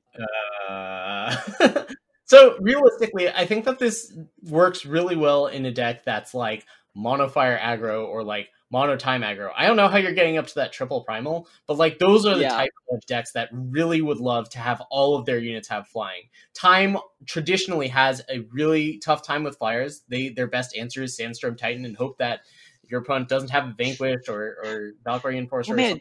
Are you saying that you want this to play with Sandstorm Titan so you can give Sandstorm Titan flying? That sounds really good. But for those of you who don't know, Sandstorm Titan with flying doesn't have flying because he makes everything not have flying, including himself. Right. But like this, you could see this card being reasonably good in time. Like the effects, all 3 effects that it has are things that time decks would want. Their units it's the triple primal evasion. Yeah, I know, but like time also is the home of fixing. So like that's true. It's not completely like people have been playing mono time decks that splashed Heart of the Vault since the beginning of. Yeah, but Heart of the Vault costs 6. I guess this costs 7. 4, 7. This card is one of the weird cards where I think that a lot of the time you aren't going to be spellcrafting this as much as a lot of the cards with spellcraft. It's interesting to combine this with Majestic Skies because it turns Majestic Skies turns this into Xenon Obelisk. Although I know it's kind of weird to be playing Majestic Skies without flyers already, but like there is an interesting interaction there. I don't know if that's a good interaction or not. Probably isn't, but it is a cute interaction. I'm a little bit down on this card. I hope it's good because I like it a lot, but I just think it's a little overcosted for what it does. I'm probably going to end up trying to make like monotime Lin Raised Codex work. I think that there might be something there. Is it going to be tier 1? No, but it might be a nice way to build a monotime deck, and I love my monotime decks. It can be tier 2.5. I will consider that a success. All right, excellent. So the next card is a little bit slow and a little bit bad in most decks, but as I mentioned before, with temporal control players, your time has arrived. This is basically for you and almost no one else. This is 6 Primal, a fast spell. Draw cards equal to the highest cost among your relics. If you have Eternity Core, it draws 4. If you have Temporal Distortion, it draws 8. It's probably better than Brilliant ID in that deck, and it probably see play nowhere else. Exactly. Don't play Temporal Control because the deck sucks, and it's also a miserable deck. Okay. I agree with all those things you just said. Temporal, I mean, this, to be fair, this card and the display does make Control better and might make it good enough, but I still doubt it. In my experience, Temporal Control plays 40-minute games and then still loses somehow. It shouldn't be possible when you're playing a control deck like that, but yet it happens. I'm not saying every time, but just enough of the time that's like, why am I playing this and not something else? Okay, so moving on. Interestingly enough, currently there's been very few mono primal spoilers and very few that are really good. We've got very few legends from them and rares. But yeah, so there's very little talk on primal. So moving on to Shadow, where there's a number of good things. We start off with a number of interesting cultists. Entranced Cultist is a 1 Shadow 1/1 cultist again. It has Summon, Give a Unit Quick Draw, and Corrupted 1. Now, I guess we kind of have to explain what Corrupted is. Oh my god, Corrupted. It's such a complicated ability. So basically, Corrupted says when this unit dies, it produces a token that is a 0/1 copy of it, basically. So like when your Entranced Cultist dies, you create a 0/1 cultist. And at the end of your turn, this unit gets -1 health. So if the Corrupted unit started with 3 health, it takes 3 turns for it to die. Entranced Cultist dies immediately. Now, the thing about Corrupted is the number afterwards. So Corrupted 1, it has an ability with X, where the X is the corrupted cost. So Corrupted 1 means that it has an ability that if you pay 1, you can activate its summon condition. So for Entranced Cultist, if you pay 1 after it's killed, you can give a unit quick draw for 1. I don't think I explained that well, but Corrupted is really complicated. Just look up the Direct Digital article on Corrupted, because the ability is really complicated. I think this has outside chancing playing cultists. It gives things quick draw, which is good. It makes a proliferation of cultists in the void decent with Worthy Cause by putting multiple bodies in the void. Like on turn 2, you can play a Nahid's Faithful and then use its corrupted ability to make a 4/3 quick draw lifesteal, which seems fine. It's the fact that it's a cultist seems slightly relevant, probably not good enough, but good enough to mention, and it allowed us to discuss Corrupted, which will come up eventually. Yeah, the fact that the main selling point, of course, is the fact that it makes a body after it dies that you can sacrifice, and also helps fill out the void. So, I don't know how effective a 1/1 summon give unit quick draw is, but something that makes 2 bodies is interesting in a deck that relies on a lot of sacrifice synergies. And I think that is something, we talked about the display an hour ago, that's something that is worth paying attention to. I think that this next card we're going to talk about is another card that works really well with corrupted cards because you get a free body to sacrifice. And this is Urgent Missive. It's 1 cost for a fast spell, single shadow. It says sacrifice a unit to play 2 1/1 cultists. So you can imagine a situation, you just played your Nahid's Faithful on turn 2 to sacrifice your Entranced Cultist. Then you can sacrifice the corrupted card in order to get 2 more 1/1 cultists. What are you going to do with after them? I did not phrase that well. What are you going to do with them after that? I'm not sure, but it just seems powerful enough and easy enough to hold up that I think that this is going to be an effect worth paying attention to.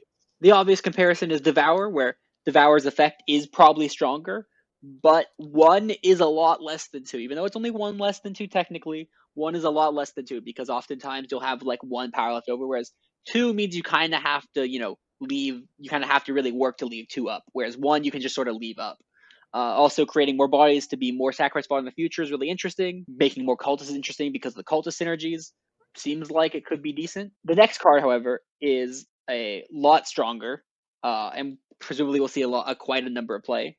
It's called Defile. It is a 2 shadow fast spell. Importantly, it is fast. It has kill an enemy unit with cost 3 or less. Then steal it and put it into your void, which is, the second part comes up not as often, but is still relevant because it denies your opponent's synergies. The obvious comparison is with a card like Suffocate, which kills an enemy unit with power 3 or less. I think this card is just better than Suffocate vast majority of the time, because most of the things with power 3 or less probably also cost 3 or less, excluding things like Sodi, Big Sodi. I think this card will be very powerful, obviously with my Xenian Dreams. But, even in general, just general Shadow decks, this card could be just quite good. Importantly, I think it does work on revenge, right? So if you get like a Piercing Grief or a Alchemist, you do get to put it back into your deck, or a Talk Tick. Yeah, that is correct. I mean, at the very least, this is going to kill every merchant. It's going to do it at fast speed, and it's going to do it, a cost positive way. I think that this card is going to see a significant amount of play. I think it's going to be very good. They nerfed Defiance, but this seems very similar to Defiance. I mean, killing an enemy unit that costs 3 or less. Cost 2 though. Defiance was busted because it costed 1. Yeah, I mean, there's a pretty big difference between the two cards, but like I think that this is going to do a really good job of destroying stuff. Just like Suffocate, I think its value goes up immensely because of merchants, right? I think Suffocate's value, before merchants came out, Suffocate was pretty dead to me. After merchants came out, all decks had about 4 to 8 to 12 guaranteed targets. A deck that wasn't playing early drops probably was playing at least 8 merchants. A deck playing early drops, obviously, you have more things to hit with Suffocate. Yep. So I think this follows a similar pattern. Okay, so moving on, we have a very interesting card. It is an Elf Unseen, which means that it fits with both the Elf tribe and the Unseen tribe, one of which matters more than the other. Okay, so it is a 2-shadow 2/1 Switchblade Deadeye, and Switchblade Deadeye has +2/+2 while she has a battle skill. If you have Sunset Stone out, it is in fact a 5/4 endurance, which is a lot of stats for 2 power. Yeah, and I think that's going to end up being the main use of this. You mentioned on our pre-show discussion about how you could play that earlier Unseen, that Justice Unseen, the Outcast Elite. Yeah, to this, and that then you got a 4/3 with a random battle skill. Like that's a real thing for 2. But I think that most of the time it's going to see play in the Elf decks, and it's going to see play alongside these Sunset Stone. If you play it with the Scholar, you can give it a battle skill while it's in hand and make it a 4/3 on the board. If you play it with one of the Touch Cycle from above, you can instant speed make it a 4/3 with a random battle skill of your choice, depending on which touch you're playing. But mostly those seem not very great. But yeah, the card seems like it'll mostly see play with elves and do elfy things. Yeah, and it's also worth mentioning that this is a format where most 2-drops are like 2/3s, right? It's smaller than, I'm talking about Expedition. It's smaller than in Throne, where you expect your 2-drops to be 3/3s. So the fact that this could be a 4/3 for 2, I think is pretty, that's pretty. Although it's hard to make it a 4/3 for 2 on turn 2, and still kind of unlikely on turn 3. I think I would like this card a lot more if you had 8 to 12 ways to give your units battle skills rather than just Sunset Stone by itself, just because otherwise it's just inconsistent to me. But if you can find the way to give, put another playset or 2 of other cards that give things battle skills, I think this card is potentially the real deal. Yeah. Okay, so the next card will remind any Magic the Gathering player of a fearsome rhinoceros. This is Fear Tracker. It is 5 shadow for a 5/4. It is also an elf, though, interestingly. It's a huge elf. It has Summon. Fear Tracker deals 3 damage to the enemy player, and you gain 3 health. And it also has Corrupted 4, which means that when it dies, it creates an 0/4 that will slowly shrink until it dies on your turn. And the 0/4 will have a pay 4 ability to also Lightning Helix your opponent's face, to also Siege Rhino, to once again deal 3 damage to any player, and you gain 6. Oh boy. This card might not look like a lot, but it's worth keeping its eye on because Siege Rhino was a fearsome mighty beast back in the days of yonder Magic the Gathering. Yeah, we've talked about a lot of good 5-drops, and I could see this card being played over them. We've talked about a lot of great 5-drops that they're coming out with in the new set. This having a summon ability immediately, yes, it's just a 6-point life swing, but that's not too different from just having charge. And then getting a chance to do it again if it dies, and having a few turns, a reasonable window to do it, I think that this could be a real card. It doesn't look like a lot, but it will do more than you think. Compared to Umbran Reaper, this does it immediately. It doesn't have to die. It also has a much bigger body than Umbran Reaper, right? 4 is a lot more than 1. It doesn't die to Torch, for instance. It also leaves behind a second thing that you can do other things with. For example, like Haunting Scream. If you Haunting Scream this, you give it flying and charge. You get the summon ability to drain. And then after Haunting Scream happens, the main problem with Haunting Scream, right, is that you lose your thing and you don't have the value. You don't have a thing on board. You paid 3 to do nothing. Thing is that when this dies, it creates an 0/4, which can chump block or, well, okay, on their turn it'll be an 0/3, but, if you need a chump block, you can chump block a big thing. Otherwise, you can then drain again. So this with Haunting Scream is also interesting because of how Corrupted works. Yeah, this one, yeah, I think this might be a real card. It's unassuming, but definitely worth keeping an eye on. Yes. Let's go on to Pale Brier Pocket Watch. This is a fun one. I don't think this one's actually going to be that great, but we'll see. I would be happy to be wrong about this one. It's definitely one of the best invoke targets. If you're invoking for this, you're probably very happy. Yes. So it's a 6-cost weapon for Quad Shadow. Gives +4/+4, flying, deadly, killer, and lifesteal, and has Spellcraft 6, play the Witching Hour. So I think that the dream of getting to 12 and playing the Witching Hour and this on something is not terribly realistic. I mean, basically, the dream there is that you play the 1/4 in Primal that makes all Spellcrafts free, so then you can play this on 6 to get Witching Hour on turn 6, which is obviously a very powerful move. If you can pull that off against a deck not playing Harshal, you probably will win the game. Yes. Because, making a 5/8 flying, deadly, killer, lifesteal, berserk, and also a bunch of 4/4s with flying, deadly, killer, and lifesteal will probably be good enough against non-harsh decks. In Expedition, I compare this to Carve It. I think this card is possibly better than Carve It, although volatility exists now, so that makes Carve It a lot better. I think this card might be better than Carve It in Expedition because, yes, both Carve It and this have different pros and cons. I get that. I do get that, everybody. Whenever make this comparison, they're like, oh, but Carve It's better on empty board. It's like, I get that. But, they are comparable, right? They both increase the power by 4. They both sort of stabilize the board. They both cost 6. They both have lifesteal.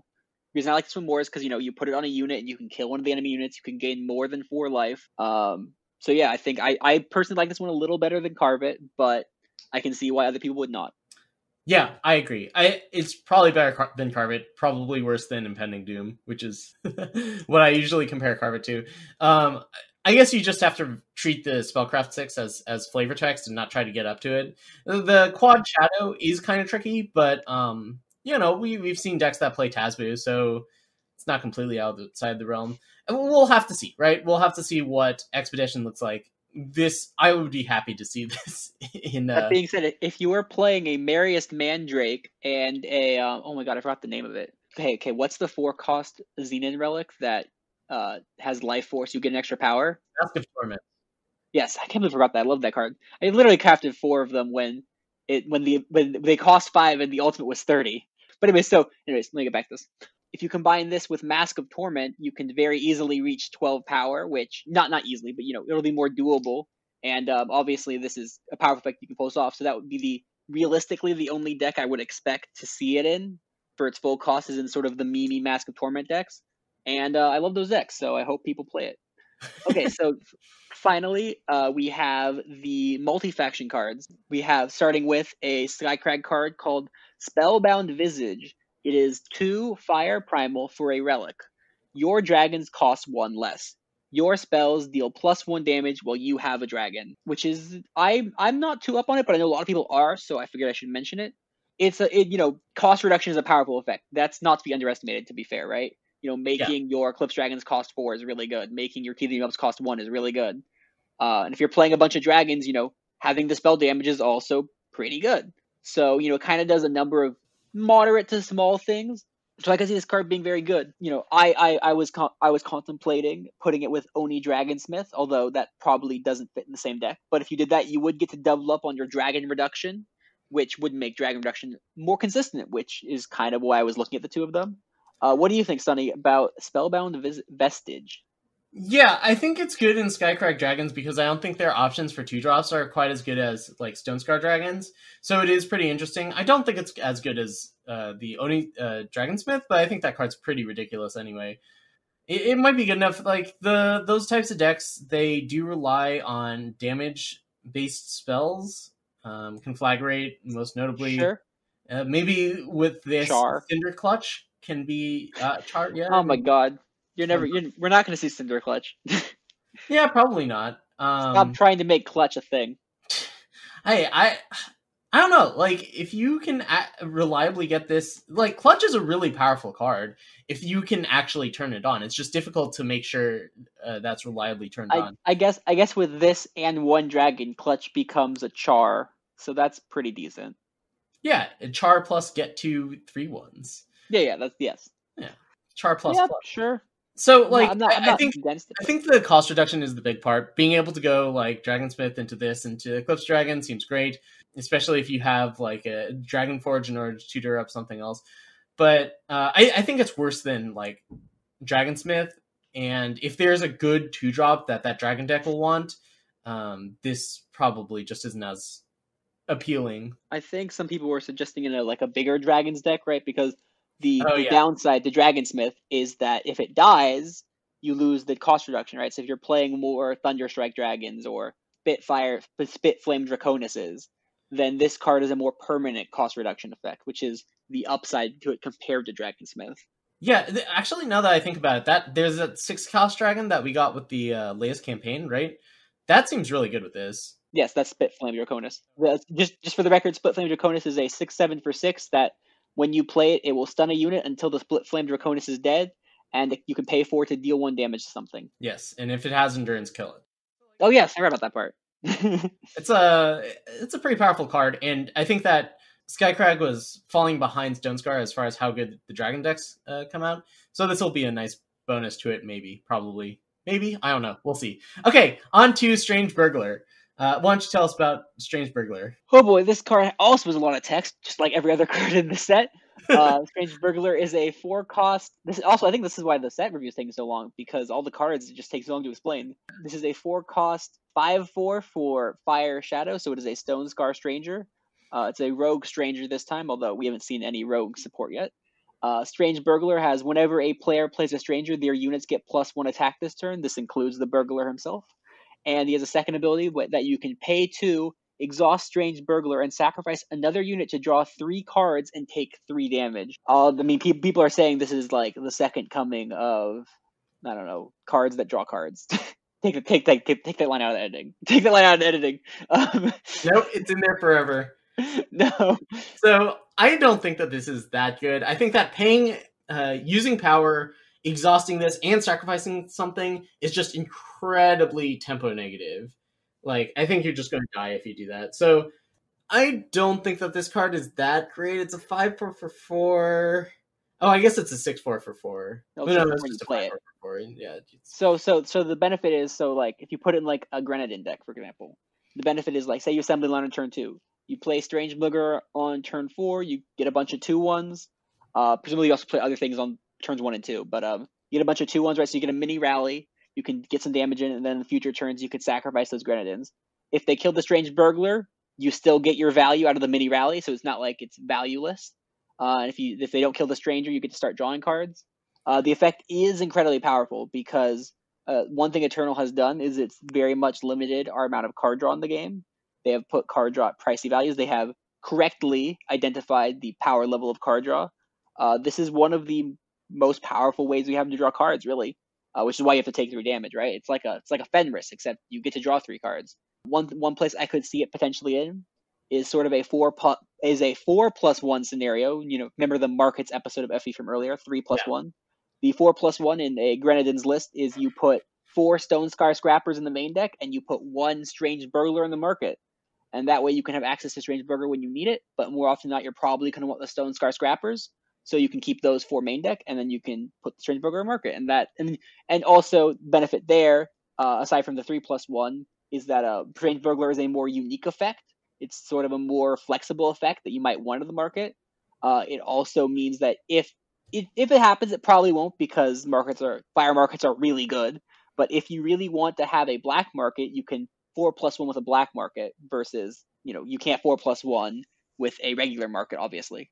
I mean, you can't 3+1 with a black market. So the benefit there is if you really wanted to play some mono shadow cards in your Grenadin's list, this would let you do that. So what do you think, Sonny?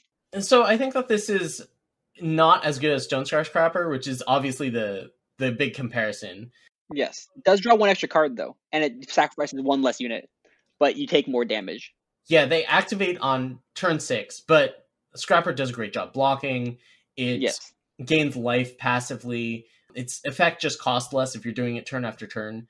I think it's not as good as that, but you're right. In a deck like that wants to play a black market for whatever reason, this becomes a nice addition to it, because you can have the 4 copies in the main deck of Stone Star Scrapper and then this in the market. So I don't think that this is going to see play outside of a deck like that has a lot of, like, I think you need Granadin Drone in the format in order for this card. Yeah, that's true.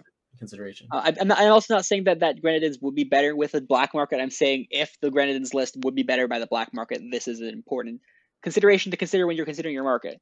Yeah, that's a good way of putting it. Okay, so the next card is very interesting.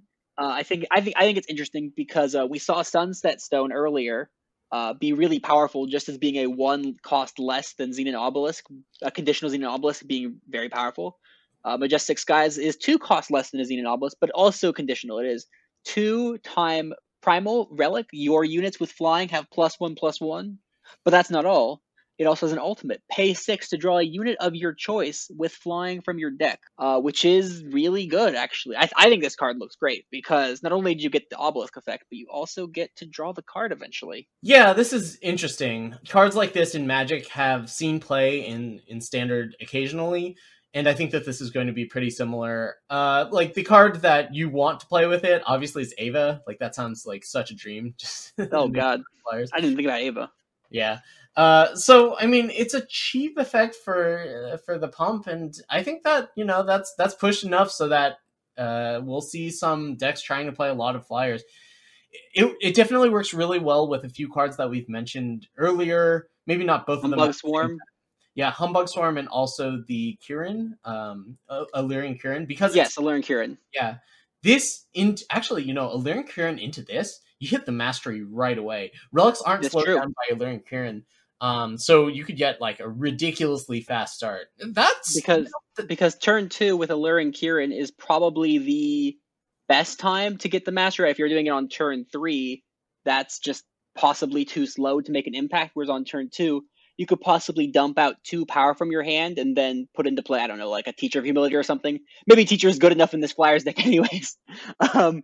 Just cards in the set that we've talked about already. If you manage to have the turn 1 Alluring Kirin, turn 2 Majestic Skies, into put at least 1 power down and another Alluring Kirin, that's going to be really tough to deal with. So, or a second Skies.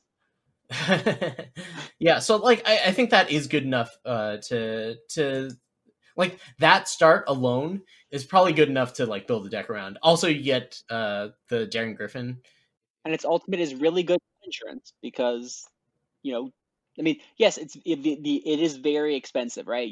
You probably really only want to pay like 3 for it or something like that. But if you have to, you can pay 6. And that you'll be like, but also like it's better to have it there than not to have it there. It's an incredibly powerful and flexible effect to include it there in this card. Yeah, like it might be playable without it, so it's just bonus. So the next card is sort of a potentially not the best, but I feel obligated to mention it. It is Endless Nightmare. It is 2 Time Shadow for a 3/1. Unfortunately, Endless Nightmare cannot block, but if you have Time, Shadow, Influence, at the end of your turn, if you have 4 open power, so if you have 4 undepleted power, not undepleted, if you have 4 open power, so you haven't played that power in your turn, you get to take it out of your void and play it for free. This card, the obvious comparison is Dawnwalker. Sadly, it cannot block. It has a different effect. Now, the benefit is that Xenon, especially Time, has a lot of ambush cards. You get access to Pride Leader, Ebon Dune Smuggler, Zumukan, fast removal spells like Desecrate or Defile from earlier. And then the upside is that if you play Xenon Temple or Xenon Initiation on the Endless Nightmare, you can keep bringing back a 4/2 with Killer to keep killing things. Is it good enough? Probably not, in all honesty, now that I'm thinking about it again. But it is interesting, and it could be a decent enough role player to be sort of an aggressive thing early, 3-power aggressive thing early, as well as then later in the game being able to hold up Pride Leaders and still, get things for free from the void. It's really good if your opponent defiles it and you can just, like, in a Xenon Mirror, that'd be really funny. Just stealing all the Endless Nightmares from each other. But yeah, it's good, I mean, I think it'll be fun. In Draft, it could be a lot of fun because, Draft is a lot more grindy in that sense a lot of times. Anyway, so the next card is a card that... Just this. So I think this card's a bit at odds with itself, because if you want to... Generally speaking, when you're playing a deck that wants to leave power up, you want to be blocking, and this doesn't block. So like it's kind of weird in that sense. It's just at odds in itself. But if for some reason there's some sort of aggressive ambush deck, I don't know why that would be the case, but like that seems like the best place for this. You're beating down so that the 3/1 can't block is relevant body, and then you can keep on adding pressure with your ambush units. Like you attack, they block or don't block, who cares? You pass, it comes back, and then you ambush to up your tempo. I mean, just playing Ebon Dune Smuggler, Pride Leader, and Zumbu Candace, 12 ambush units, plus your removal spells you might want to keep up. I think that could be enough of a suite that you could play a sort of tempo-y ambush style deck. I feel like maybe, but it's at the end of the day, it's just a 3/1 that can't block. You're going to have to put some. You're going to have the killer effects in order to make this really absolutely have a big impact. Absolutely, that's the problem with it. So the next card, more people are going to be up and up on, especially in Expedition, where you can grab a bunch of things and make a huge board. And as long as they don't have Shenra Speaks or another harsh rule style effect, you will have a really big board. This card is Aeromont's Machinations. It is 5 time shadow for a spell, not a fast spell, and it has play a 1-cost unit, a 2-cost unit, and a 3-cost unit from your void. They get +1/+1 in Overwhelm. Important note that if you do not have one of those, you can still play it and get the other 2 or the other 1, depending on if you only have 1 in your void. So you're not obligated to have each of 1, otherwise the card would be a lot worse. Sort of like a big, the nuts for this would be like getting a Nahid's Faithful, a Zahid, and a Shadowlands Guide, and bringing back like a 1/1 cultist or something, and then they all get +1/+1 and Overwhelm, and you just have a really big board. Sunny, what do you think about Aeromont's Machination? It's really interesting. I think that we're going to have to do some real thinking about what the best combination of 1-cost, 2-cost, and 3-cost units you can bring back. But I think that there are enough options that like this is a real card, and trying to Even build a smuggler, right? Yeah. Like you play a merchant. Nahid's Faithful just seems like a totally busted 1-drop, especially to recur because it has the permanent buff. So Nahid's Faithful, a merchant, and some sort of I don't know what the 2-cost is going to be, but like that seems like a pretty good value play, and then it also plays to the board pretty well. So like, yeah, I think that this is probably a real card. I'm surprised to see that it's an uncommon. In draft, it's going to be insane. Although in draft, it's mostly going to be take a 2 and 3 power unit, 2 cost unit from your deck, but it's really the second line of text that makes it really insane in draft. Although I guess if you draft it, you're probably going to be more likely to pick 1-drops. But if you got like pack 4 or something, but like the +1/+1, like if you get an Ebon Dune Smuggler, Ebon Dune Smuggler is kind of small, I will admit that, but like a 3/3 Overwhelm Ebon Dune Smuggler is a lot better, right? That's like unnerfed Winchester Merchant level stats. So I think in Constructed, if the card is a little bit too awkward at putting 4 in the deck at 5, it could be a really good market card in some sort of cultist aggro deck. Yeah, and the nice thing about putting it in the market is that you probably have a 3-drop that's about to die, right? You get a merchant, you trade it off, and then you play Aeromont's Machinations to get it back. Or you'll only pick it up out of your market if you have units in the void, right? If you have no units in the void, then you're probably going to win the game with your aggro cultist deck anyways. So you don't need to. You can just win the game. Do you have anything else you want to say about this card, Sonny?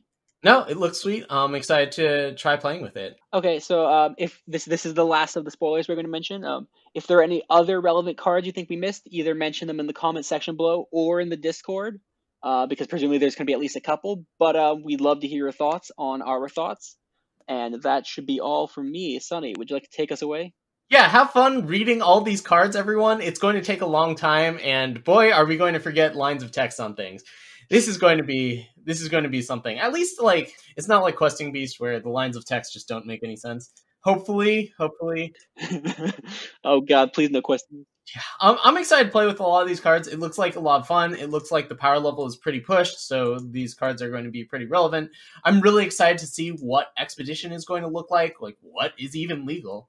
And clearly, like, there's a lot to discuss about these things. There's a lot to read, as I mentioned, and then there's a lot of discussion to be had on how good are these cards really, where are the applications of them, and if us blabbering on, if you're somehow still here, if us blabbering on for 2 hours about it isn't enough to convince you that that's the case, well, I don't think this. I just don't know what to say. I mean, I assume with editing it'll be a little bit shorter, but for us, it's been 2 hours and 36 seconds exactly. at this Yeah, and juncture. before this, we even spent an hour discussing what we were going to talk about. So, holy cow, it's been quite a night. Thank you for joining me, Stormblessed. This is a monumental task. Not everyone would be like capable of talking for so long, but I'm glad you like Eternal enough to keep talking into the night with this about me. And of course, well, do you have anything you'd like to plug? I guess I will plug my team, the Barbarian Camp. If you catch anyone on Twitch that is part of the Barbarian Camp, like a Yottabyte or a GT streaming either regular decks or GT with his Rat NATO dreams, you should go watch them because they are awesome people. All right, and also of course, the Piloting Club should be a fun thing that you should join if you are interested in improving in Eternal. As we mentioned earlier, I just would like to repeat that mentioning. It's been a very long time, so you might have forgotten it. Yeah, and of course, please join the Discord. It is probably the best place to talk about Eternal on the web. I don't think that's my bias. I think that's just what it's become. And we have great things like Team Colors and now the Piloting Club, where you can get better at the game. And we've got all sorts of established players that are happy to help out people who have questions or looking to get to the next level in their gameplay. And of course, we have podcasts with great people that are also from the Discord. I just can't overstate how great the Discord is. If you're not already in it, you should join it. What can I say? It's a good place to be if you're interested in Eternal discussion in any capacity. All right, thanks for listening. Thanks for staying the whole 2 hours. If you somehow managed to stay this long, we appreciate that people are actually listening to it, and it's not just us ranting on and on. Thanks for tuning in. We'll see you next time. We'll be talking about what the set plays like, because we'll have played with hopefully at least some of the cards by the time the next FECast comes out. So thanks for listening, and until next time, we'll see you in the friend zone. Bye, all.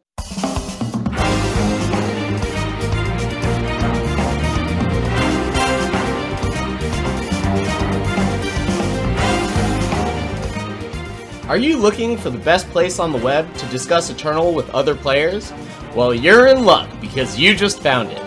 The Friends of Eternal community exists to help players reach the next level of their game, whether they're just starting out, trying to hit Masters for the first time, playing their first ECQ, or even trying to take down a tournament. We're players of all experience levels, but we cheer each other on to succeed in our respective endeavors, whatever they may be. So stop on by the Discord and come hang out with us. Thanks for listening to FECast, and until next time, we'll see you in the friend zone.